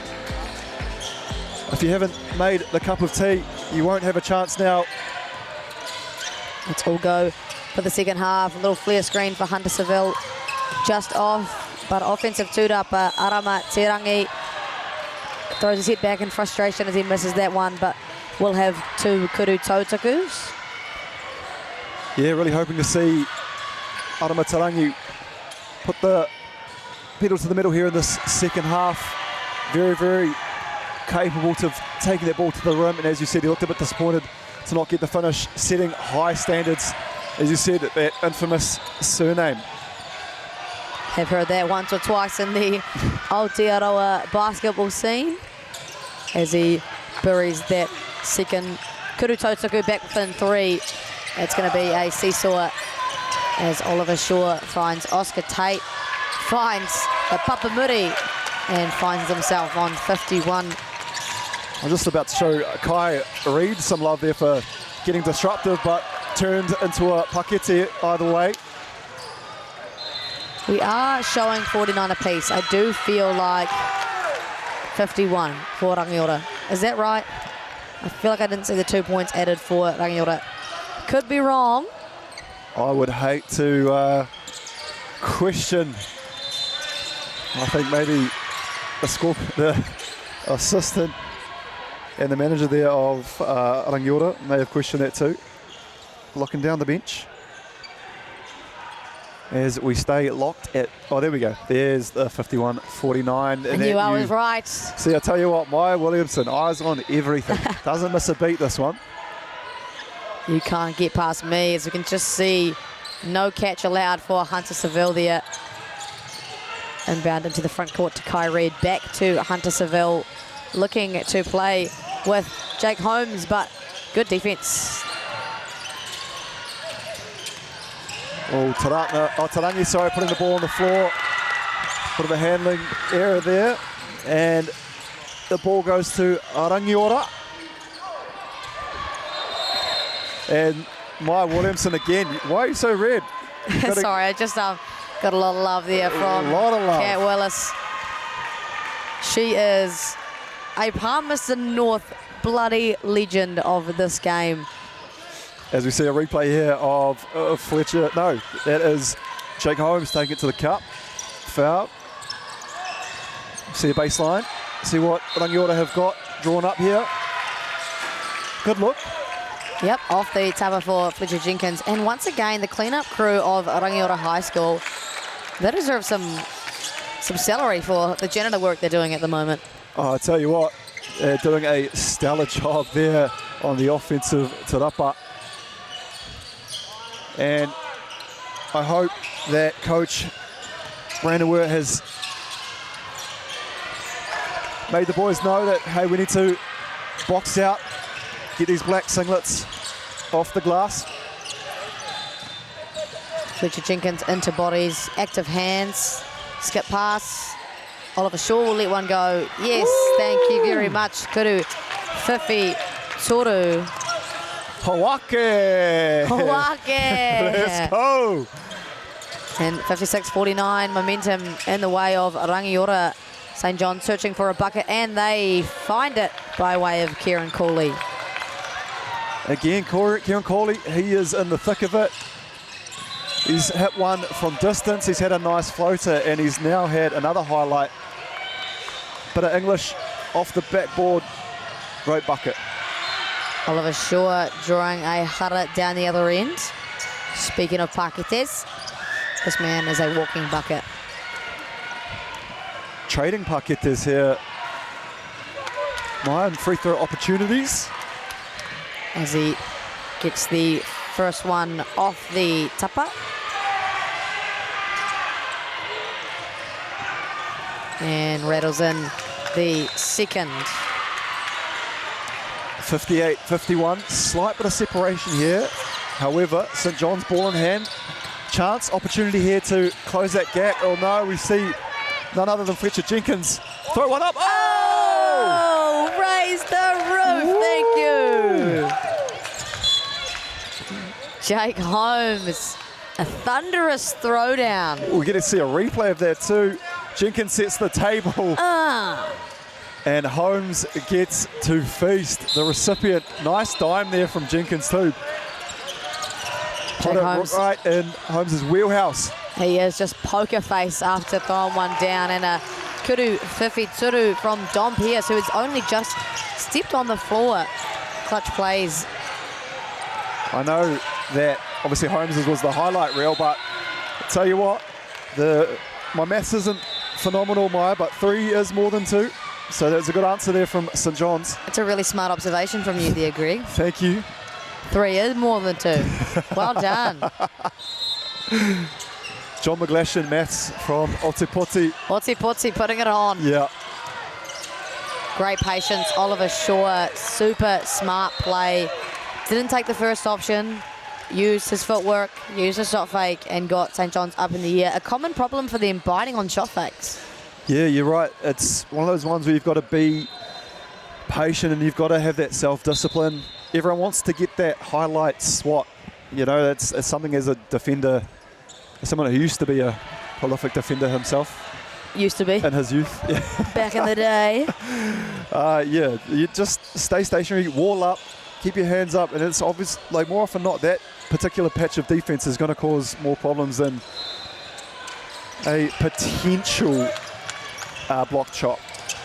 1000%, and with that, Hara Kai Reid is on 4 and will take a seat for, you would assume, the rest of this quarter and maybe even some of the fourth. So in a great position for St. John's. There's a lot of contact let go. Dom Pierce will let a Kuru Fefitoru go off the front tapa. I love Dom Pierce to just come off the bench and just the catch and shoot mentality, which you love seeing from these players. Don't be hesitant. If you're hesitant, you might miss the hitch in your shot, and just let him fly. Yeah, 100%. And he's obviously a shooter, and you know, you've got to play your role as a shooter. As Fletcher Jenkins just shovels his back foot a little bit and called for a travel. Here's Logan will come back in the game. Arama Terangi will take a seat. 54-62, 6.5 minutes to go. Rangiora seemingly in control so far. Speaking of travel and being what's known as Fly Palmy Arena of the Manawatu Jets, I see the head coaching job is up for offer. Maya, any thoughts? Any interest there? I feel like Greg Elliott really wants that job. The one-time head coach for a game for the Super City Rangers. I might have to put my name in the hat. Yeah, tuck it on your CV. Yep. Give your LinkedIn resume in. My one game was against your beloved Canterbury Rams. And at what was Cal the final Stadium. score in that game there, Greg I Elliott? think it came down to the wire. It was a real nail biter. A nail biter 60-point loss. Hey, we digress. Back to the action here. That's more important. Enough of me and my woes. No 60-point losses around here. Rangiora 62-54. Dom Pearce utilising his shot fake. Great patience. Oh, slanging that pass across. Great find. Kieran Cooley with his patterned floater off the front tupper. Oh, William McPhee. There he is again. Ooh. Tough finish. Left just enough English on that tupper to roll in. McPhee again. Active hands. Was called for a foul early in this game. You wouldn't find it indifferent if he decided to then change his way he played the game, but he hasn't. He stayed active and he's really reaped the rewards. Getting his hands in the passing lane, getting a turnover there, Maya, and on top of that, getting a pakete. 100%, and only on 3 fouls, so not too dangerous. You just have to be careful now, but he seems like the kind of player that is smart enough to reserve himself a little bit and be disciplined enough to not get himself in further trouble at this point in the game as they trail by 6. They want William McPhee on the court. Yeah, you're right. With 5 minutes 14 left in the third, you're really, really flirting with a trip to the bench there if you pick up that fourth. And as you said, McPhee, real prominent player here for St John's and what they're doing. And if they want to be here at the end of this game with the W in the column, you will definitely not hear the last of William McPhee being said today on the commentary. 1,000%. Turnover slips out of Oscar Tate's hands, out of bounds, and St John's possession. Still 5 minutes to go in this quarter. Plenty of basketball to be played, 15 minutes at that. As we look like we're seeing the first appearance of Tamihana Biddle Downs. Nice patience there from William McPhee. Up in the air, draws the hara. Jake Holmes frustrated at himself. He is looking really, really good at attacking the hoop. William McPhee making things happen for St John's. And Hamilton will be easing or inching themselves forward further in their seat, Maya, as this game goes on. And bringing it within, should take things out to 57-62. Missed the first. He's going to make. He'll make the second. He'll make the second. Oh, the old commentator's curse has come out in full swing. The McPhee whānau, I apologise. That's on me. That's my bad. That's on me. Form. That is probably the purest commentator's course I've witnessed in my life. How about you just stay mute for the rest of the game, Greg? Hey, you called it a commentator's course instead of a curse there. I picked that one up. Don't try to deflect this onto me, man. That is shocking. What is not shocking? Oliver Shaw's performance from beyond the arc. 65-56. Rangiora with the biggest lead since this game began. It doesn't look like it's stopping now. Turnover for St John's. Threw the 3 fingers up too. Really enjoyed that one. And why wouldn't you? High on ball. Fletcher Jenkins rejecting that one. Finding Daniel Oliver. Big position for St John's. They want to get a stop here. And do not do so. Another hara whistled. That is their 5th.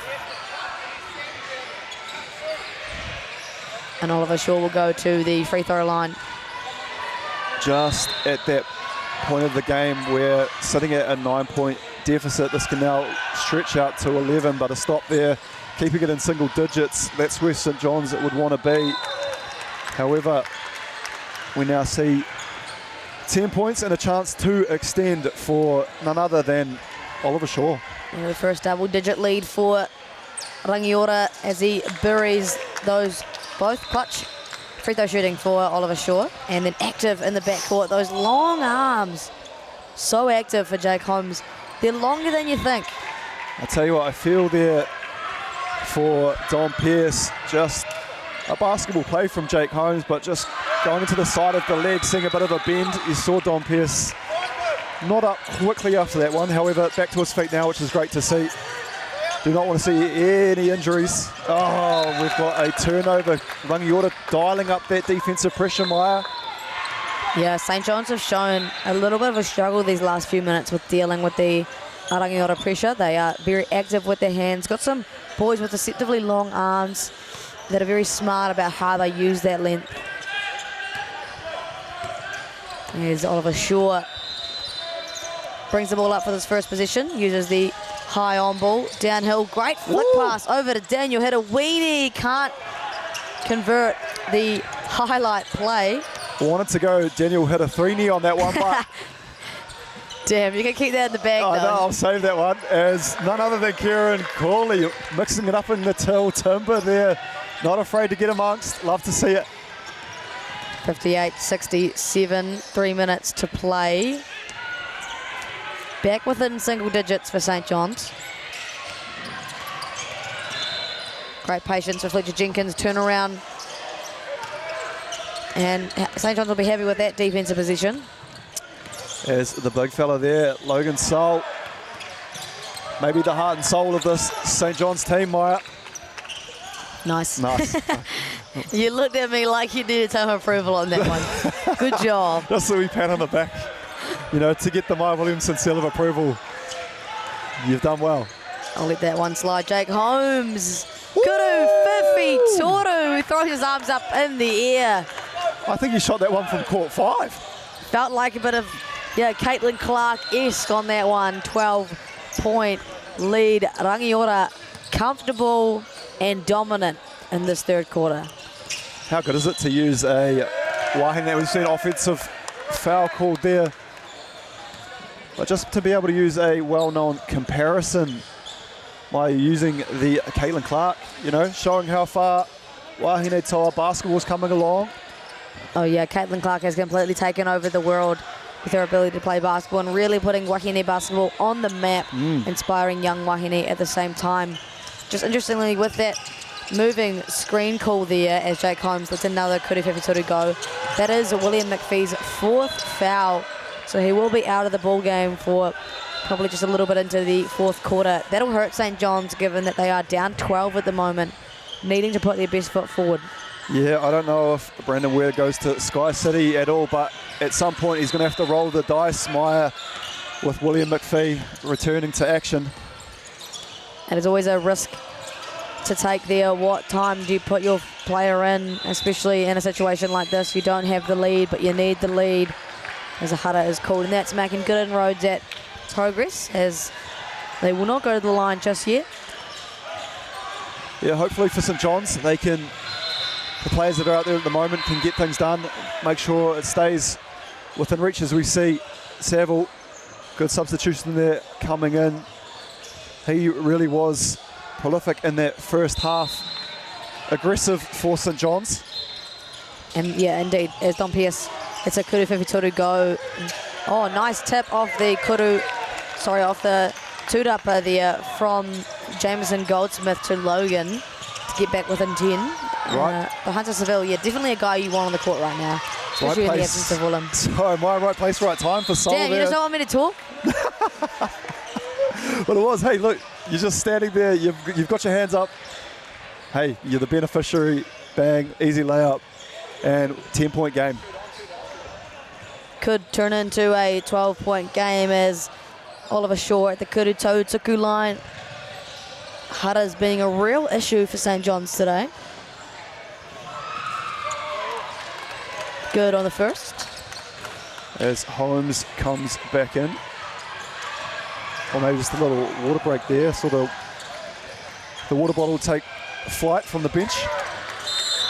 2 from 2. Oliver Shaw never looked like he was missing, and he will get a break for his great efforts. Toby Gutzel back in the ball game.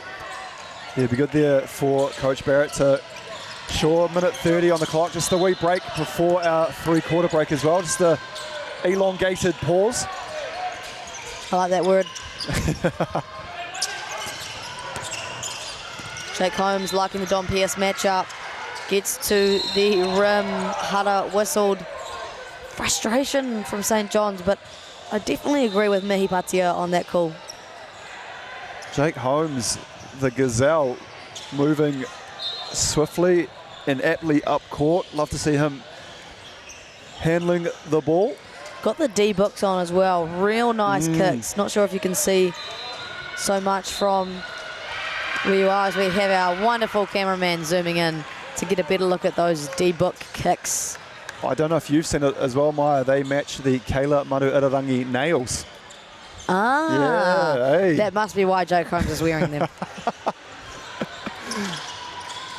Great camera work for our peeps in the back. Shout out Whakata Māori and all the staff who are brilliant at their jobs, making this live stream not only possible, but of high quality too. Oh, and how good is it? It makes our job so much easier as we see Kieran Corley again at the rim for 2. Still trailing by 12, so some dirty work needs to be done for St. John's.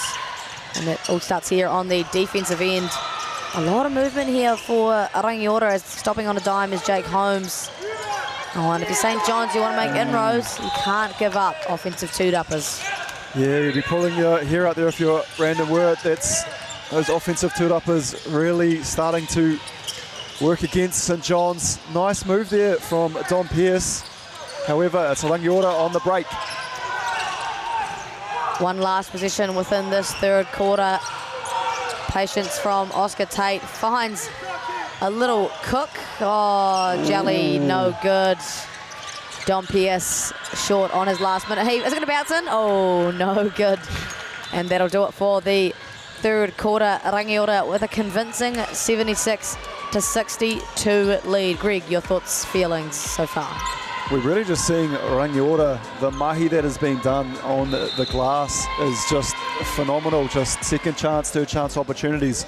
And that is probably the reason that stands out for me as to why that they've got this lead and extending on top of that. So I don't know what you say to your troops there about boxing out and trying to limit those, but hopefully if you're St. John's, that comes to fruition and they can start to get some of these big bodies off Rangiora off the glass. It's a lot easier said than done. It's very easy to sit here and sort of let the people know what needs to be done, but it's another thing to go out there and have to do it. So, hey, if I'm Rangiora, it's more the same for me.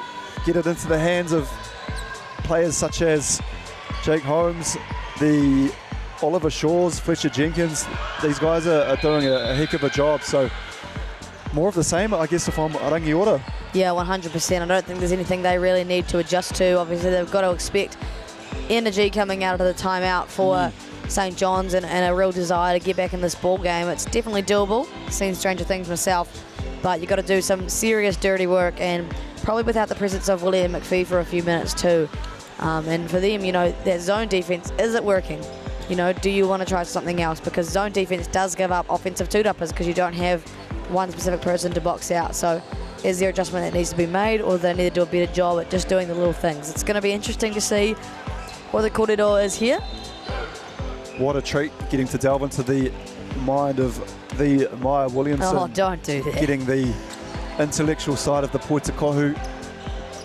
But you're 100% correct. One of the big things to watch for Maya would be, when are we going to see the reintroduction of William McPhee for St. John's? We'll be playing with those 4 fouls. Yeah, he's got he's an integral part of the St. John's offense and defensive strategy, and he will not take the floor to begin this quarter. See what his team can do without him. 14-point deficit, a hard one to come back from. But let's see what St. John's do in this last quarter here at the Basketball New Zealand Secondary School Nationals. I just saw a Callum McRae sighting too, just wandering around it. It'd be hard to miss. Yeah, it would be very, very hard to miss. That 7'2", the Southland Shark legend of this year. And great elevated pressure there for St. John's, coming out with a responsibility and understanding the assignment given to them by Coach Brandon in the timeout. Yeah, I'm sure he would have really turned things up there, and the boys have responded. Active hands on defense, as we see again there. Putting a lot of pressure on the ball. Carry, and we see a huge Puruwhiwhi Toro attempt. Hey, that's what the doctor ordered for St. John's. They did get a shot up Rangiora, but hey, it's a stop and a possession to the gentleman in white, but we've got some full court pressure. Not surprised from Rangiora. That full court pressure has definitely cause disruptions, and it does just that to begin the fourth quarter. An undesirable start offensively for St. John's. Yeah, exactly what they were looking for. They managed to get the stop. The turnover, though, that's tough. Just a little miscommunication there on the inbounds. Sees the ball return to that on the Rangiora side. Hand off in the corner. Great ball reversal. Nice little breaker cut. Oh, dump off pass to Oscar Tate. Back out to Daniel Hedawini. Nice little pull up J off the front tupper. Hey, it's not pretty, but they did manage to secure the rebound there. And Corley pushing it. And getting hands in the mix is Oscar Tate. Cooley with a chance to call back at that lead. He's been quite nice today. Yeah, that's Special K. He's been putting in some huge money. Special K. You're on a nickname basis now? Yeah, we go way back. Good friends. Way friends back of the till Corley whānau. About 50 minutes ago, is that right? Hey, my partner's from Cambridge, which is pretty much part of Hamilton, isn't it? So. Oh, and then you pretty much know Kieran Cooley because of that. So pretty much you can give him a nickname. Oh, hey, what's that? 6 degrees or 7 degrees of separation or something? What? Something about separation, or everyone seems to know somehow. Everyone by somehow. Yeah, bro, sure. I'm sure 6 degrees of separation is a thing. Anyways. Anyway, I'll come back to you. I'll come back to you. We'll move on from whatever the heck Greg's talking about. What a move. What a move from the big fella. Jonty Daniels putting the ball on the floor, spin cycle and Pakete. Everything going well for Rangiora in this fourth quarter. St. John's need an answer. Is it going to come by way of Hunter Seville? He gives it up to Logan in the corner. Nice hands from Toby Gutzel. And off to the races. Go the boys from Goon. Great pass. Doesn't manage to keep it in bounds. Back the other way. So, woo. Easy pocket there for St. John's. Still trailing by 13. Hey, if you can't get back on defence on that fast break transition, hey, I don't mind a little bit of a leak out for the Seagull, Maya. Are you a Seagull kind of player there, Greg? I'm an advocate for maybe not getting back on defence and sticking around the offensive half of the ball. So you're a Seagull? Yeah. Heard it here first. Greg does not play defence. Nice touch off the glass for Logan. Back-to-back paketes for him. Back to 12. Back to 13. Wait, no, it's 11. Yeah, you're right. And I love when your maths is mathing too, Maya. Anyway, Jake Holmes, Toby Gutzel. Woo!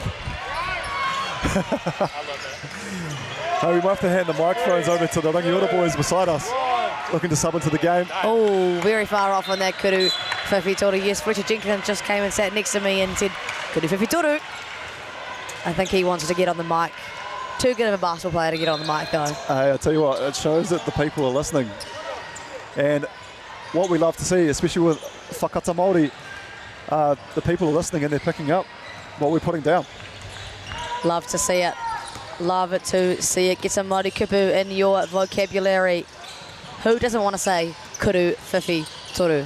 It rolls off the tongue. It's just enjoyable. I don't even think I can say three-pointer anymore. No, heck no.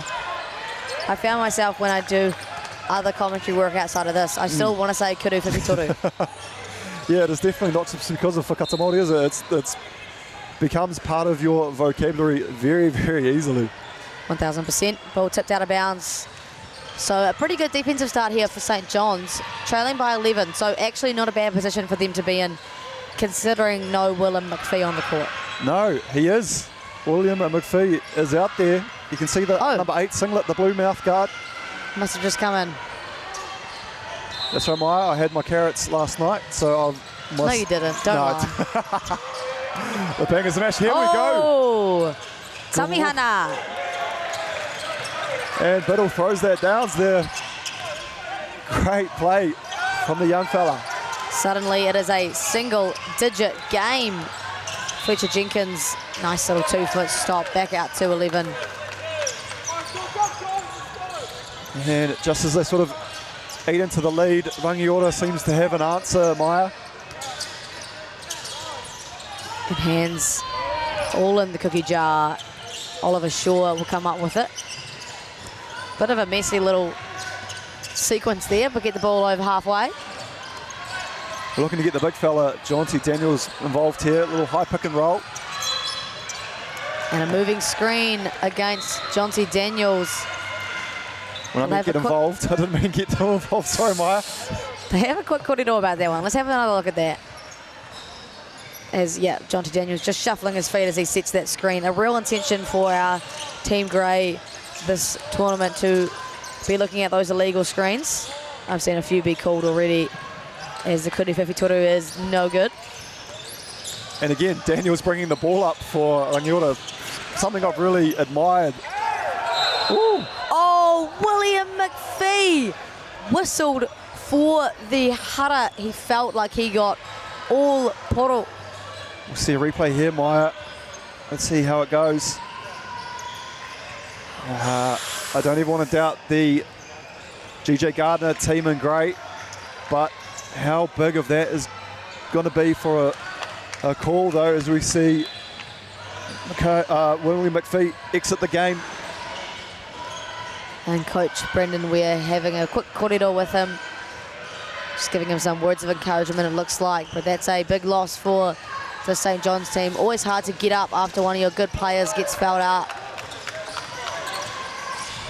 It gives the next man off the ranks an opportunity, hopefully a chance to shine. However, turnovers, not what you need with 6 minutes left on the clock, Maya. And better defense there for St. John's. A bucket kind of needed here. They trail 69-82, and Jake Holmes. Here we go, here we go. Hey, get up, big fella, timeout. To no surprise, Jake Holmes throwing that thing down. I'll tell you what, let's get to replay of that first and foremost. Not many dribbles needed. Gather step, bang. That's like, if that was me, I don't know about you, Maya, but if I'm Jake Holmes, that's just emotionless. That's what he's meant there to do. If it was me, I'm sort of telling everyone on court 4, I'm telling everyone at home, I'm grabbing the mic. I'm coming to the live stream. Yeah, I'm doing it. Yeah, people would know if I did that. So probably credit to Jake Holmes for not doing anything too. In all fairness, he probably does that one too many times. It's just like second nature to him now, I'm assuming. As he looks pretty emotionless in that Waikiki there as well. So big corridor here for St. John's about what they're going to do coming out of this. 84-69, a pretty tough grave to dig yourself out of, especially given how well Rangiora are playing at the moment.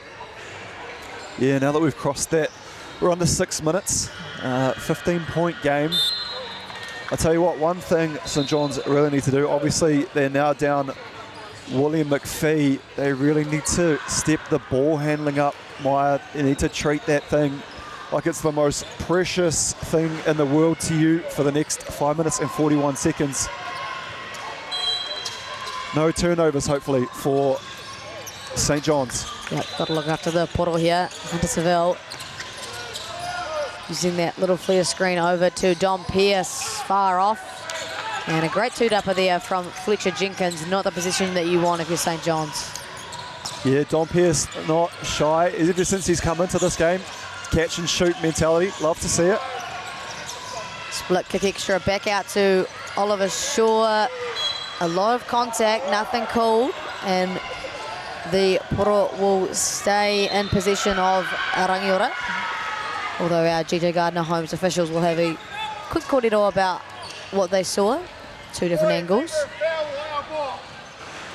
And Coach Michael Barrett making an astute comment there. It's if it wasn't the foul, then it's got to be our ball. So change of tune here. Good. That's what you want to see, though, Maya. You want to see the team in grey get together, talk it out, and get the right decision. Shout out to our GJ Gardner Homes officials for all the work they do, making this tournament possible. They cop a lot of heat over the week, so yeah, they have possibly one of the hardest jobs of all. I saw a lovely sign as we walked in, like this is a game, you know, these are kids, it's not the NBA. There's one on the baseline right there, just behind official Blake Rosanowski. This is not the NBA. Jake Holmes, tough move down the lane. Oh, great spotting. I didn't see that. I've got good eyes, youthful eyes. What are you trying to say? I mean, do you want to tell everyone how old you are? No, carry on. Hey, you guys are the ones that always... I have to stay with Greg Elliott and Andrew Horrocks in an Airbnb. These are the two fantastic commentators that BBNZ have posted me up with. And the amount of, oh, back in my day, and the amount of, oh, I'm so old, and rah, rah, rah. Hey, you put the BBNZ polo on and the mentality changes. What, to an old person or what? No, I look out there and I think, oh, maybe I could suit up. John McGlashan College comes back to Nationals. Hardly ever featured here. But did you ever go? Once. Congrats, man. Yeah, no. Usually it's Otago boys that shines that torch for the Otepoti region. Lovely to see the sister school Columba girls here, though.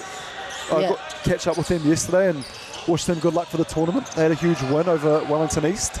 Indeed, they had a good win in that last round as Fisher Jenkins gets his offensive two-dupper, but you're right. Not a lot of Otepoti teams here, just the Columba College. No Otago boys, no Otago girls. No Otago girls actually at the Southern qualifiers. Ooh. Yeah, no St Hilda's. It's been a drought for the Southern region recently. Big two-upper there, and again, get into the hands of Jake Holmes, the settler, and once he gets ahead of steam and goes down court, very hard to stop. He is very tough to stop, especially with his length and just ability to change speed and pace. Hard to stop. Hunter Seville lets his kuru 50 go. Te Rangi with the offensive two-upper.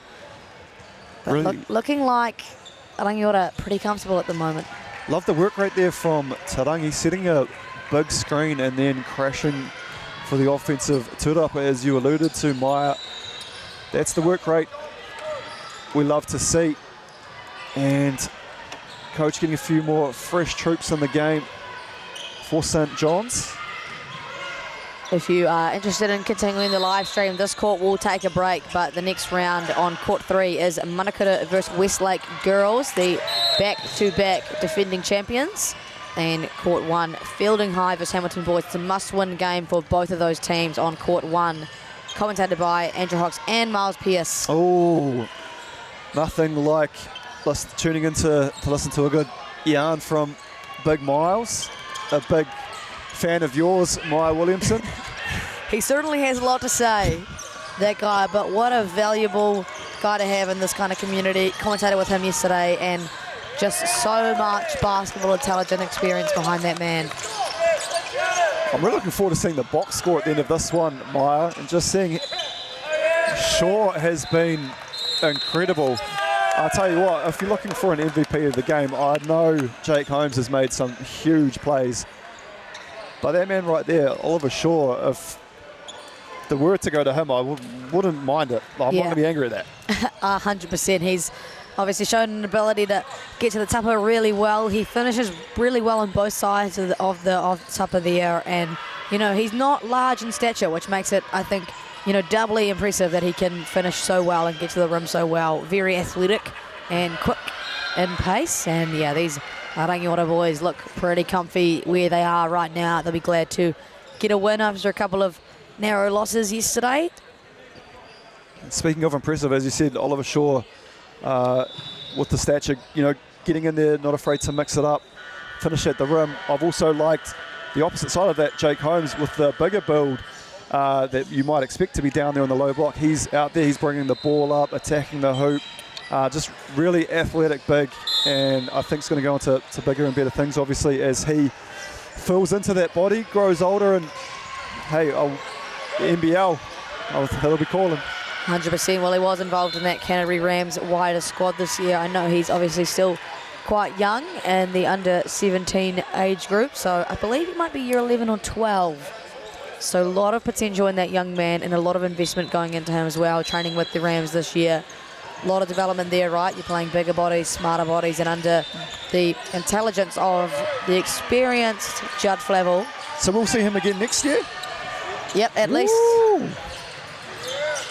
I hope we get to come back again next year and do it all again. I know it's early days, day 2, but I've had a great time so far. How about you? Heck yeah, this is my favourite tournament of the year. I've been to a couple this year. This definitely takes the chip on the best and most exciting tournament. So many high quality people and players, referees, coaches and the staff. It's good here. We're about to see Kwali Mills hopefully get into the game and get a couple of minutes. Yeah, good to see the deeper bench getting those minutes at the tail end of the game. I'm hoping the Mills whānau is tuning in. Your boy is going into the game, and he will give none other than my boy Jonty Daniels a well-deserved rest. And also number 4, Eli Brookfield, about to get a taste of the action. 3 minutes of action for these young guys as they lead 94-69. And sometimes, as you can see, Maya, with injuries or looking down the other end of the court with William McPhee fouling out, it's good to get these guys minutes because you never know when your number's going to get called. For sure. And also, you know, at the tail end of the tournament, you may need a next man up kind of mentality. And if they have had a little bit of a run as Fletcher Jenkins, they look quite similar actually. Fletcher Jenkins commits a hara there and a sub coming in. Another one, Finn Chatterton will take out Fletcher Jenkins. And they'll also send Tamihana Biddle Downs to the free throw line. Jenkins exits with 4 fouls, so one more Kuru Tautuku on the way for Tamihana. A line violation committed. Reed returning for Salt. Logan Salt is shown some good play throughout this game. He's made some great contributions. Good on that second. Kuru Tautuku, another bite at the cherry. Still trailing significantly in this tail end of this last quarter. It has been seesaw action all the way through, but Rangiora really just pulling away in this last quarter. Great move from Tarangi just to sort of cut off that defender, use his body to his advantage, and finishing at the tapa. The tapa, as Greg likes to coin it, and a hara in the backcourt with that elevated pressure will be to Kuru Tautuku's. Greg, who are you giving your MVP award to today? Oh, it's such a toss-up between Shaw and Holmes.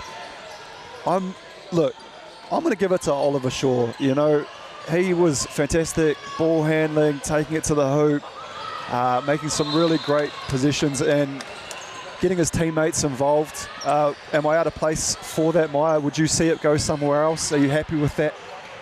I think him and Jake Holmes have definitely been the best players of today. Yeah, it could go either way. Obviously, Jake Holmes probably a little more active defensively, but both of them very talented young men. I feel like Jake Holmes did what Jake Holmes is expected to do, and I don't know too much about Ollie Shaw, so the fact that he's really, really impressed me, that was the standout factor for me. So if two people can hold that little MVP trophy, Maya, there you go. You know, back in under 7s rugby, used to get the little Player of the Day certificate. Did you ever get it? Yeah, no, I got mate, did I get it? Is that your claim to fame? I might as well have owned the thing. Is that your claim to fame? Yeah, I used to get a little KFC certificate. KFC. Yeah, probably why it's contributed to the physique I have now. Don't say that about yourself. Hey, you guys were up early at the gym this morning. Yeah, we knocked on your door. No answer. Nah, no chance, mate. Hey, you've got a party. You don't need to worry about that. As we see this game under the 2-minute mark, Tarangi offloading to Corley. And I love when teams just don't give up, Maya. They play to the final whistle. You've got the name of your school on the front of your singlet, so you're representing for the whole duration of the game. For sure. And great minutes for these younger guys to get some experience still on the national stage. Crashing the glass, great job from the 7 and Connor Mackay. Nice box out there, not giving up any offensive two-uppers. Just over a minute to go in this ball game here. AA boys, Pool D action. It was unlucky there for Mills. I know you would love to see that one go down. The other end for Rangiora. They really just do not want this game to end, you know. Fouls galore. We love it. The chicken and chips are calling us, Maya, and we're having to wait as Biddle Down says, give me a couple more opportunities. Quite enjoying myself here at the free throw line. Ooh, commentator's curse is running riot today. Maybe it's lucky that there was a tupper on top of the tupper there. More iron to draw, Maya. He'll have a better go at his second, I'm sure. Tamihana off the back tupper that time, a little too much. Yeah, I'll tell you what, if you're leaving it almost nearly too short, that second one could be, you don't blame him for maybe hitting the back iron. Yeah, indeed. Toby Gutzel, tough finish at the tupper. Got the LaMelo bright Pumas on. As we see another foul called, and that'll send Tarangi to the line. No one wants this game to end. They certainly love court 4. As Arama to Kurutosa, who's really taking his time. Very patient. Papamuri and Tapa, but no Pakete. We've seen a few points left out there today, Maya, again on the free throw side of things. Obviously defense wins championships, that's a big quote, but straight to Biddle Downs. Bit of an unexpected little ending there as another Hara whistled against St. John's this time, so I could have taken a shot for Rangiora. And we go all the way down the other end of the court, and Gutzel has been very gutsy. Indeed. Good performance from him. I like the layup attempt on the previous. Yeah, for sure. Toughy. This is definitely some long 3 minutes we've had to end this game. It just goes to show, you know, when you are watching the game and people say, 2 minutes, 3 minutes, it's a lot of basketball to be played, and some people that may not necessarily see a lot of points of Kohu, maybe it's not really, but hey, look how much you can fit into a couple of minutes worth of basketball. They sure are jam-packing it. Jack Cook handling that pressure well. Oh, Mills slipping through his fingers, but like Mamma Mia. Connor Mackay, no good. And I'm sure we're going to see a dribble out, a respectful, oh no, as I say that. Jack Cook willing to play this game out. Yeah, Chef Cook, he's not willing to let anything go. Tamihana there whistled for the Hara just when you thought it was all going to be over. Yeah, hey, that's, as we said, it's not the NBA, and so I know some people go, hey, you dribble the ball out and it's a respect thing or whatnot. Nah. No, we play the last second here. Well, especially at this tournament, you know, you've got the plus-minus factor that you need to think of, so that can come into play. We have seen some teams miss out on the next level of play just because of a few points here and there. You need to be disciplined. Speaking with Josh Davis, again, to reiterate, that was from the St. Kitts coach that went down by 20, so he's very concerned about the for and against. Yeah, that makes sense. You know, there was a 3-way tie last year, so definitely want to be careful about things like points differential as Tamihana will bury that floater. And with that, feels like forever, but we got there in the end. Rangiora 102-81 win. This court will take a quick break and be back for the 2:15 round. Thank you for joining us. We'll see you back again soon.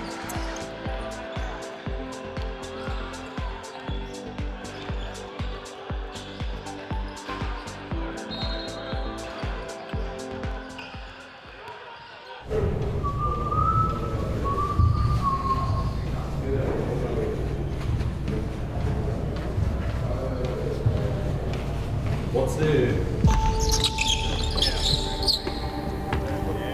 quick turnaround today. Get through this walkthrough, our 5-0.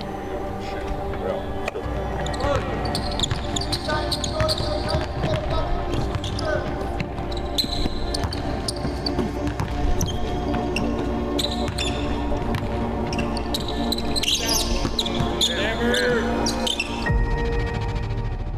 It's awesome, man. 7 months out, I was just dying to get back on the court. But yeah, here now, playing again, love it. I missed it that whole 7 months. I was just itching to get on the court.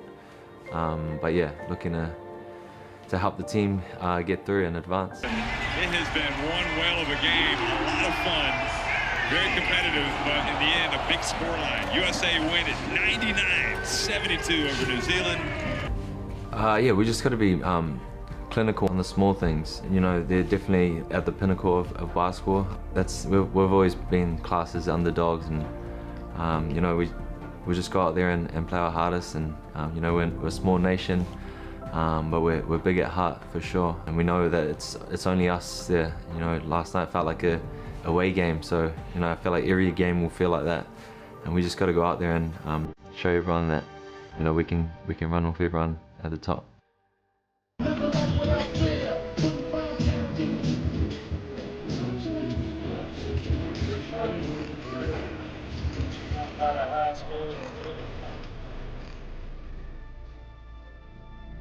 I think firstly we just have to see the reality and see things how they really are. Like we competed very well against one of the best teams in the world last night against Team USA, but like I've really said, at the end of the day the reality is it's a loss. 1-7-325. Proceed patron sections 101 to 1. So it means we have to win in these next 2 games, and the beauty of that is that there's lots to get better at. In the next 48 hours we have to address that very ruthlessly, and it's about being a very quick learner.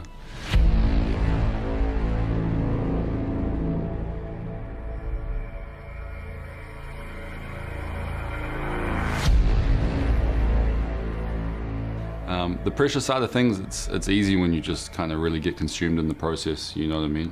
You kind of put your, I don't know what the word is, the blinkers on, you know what I mean? And just look forward, be very process driven, consumed in the processes. You kind of don't have a lot of time to think about the bullshit like the media or outside expectations, our expectations or my expectations of myself and the team are kind of greater than theirs anyway, because I believe we can do something special.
guys, keeps us in the hunt. There's no risk game unless we've got this in the goodness. Great job, proud of you. The recovery starts immediately. Head's sorted. Watch this game later on. Get some sleep and recovery. You good? Here we go. Congrats, PC, on your first World Cup win. Yeah! Due to the fucking Moa Katina! Tina! Yeah! This is an opportunity that we can't pass on.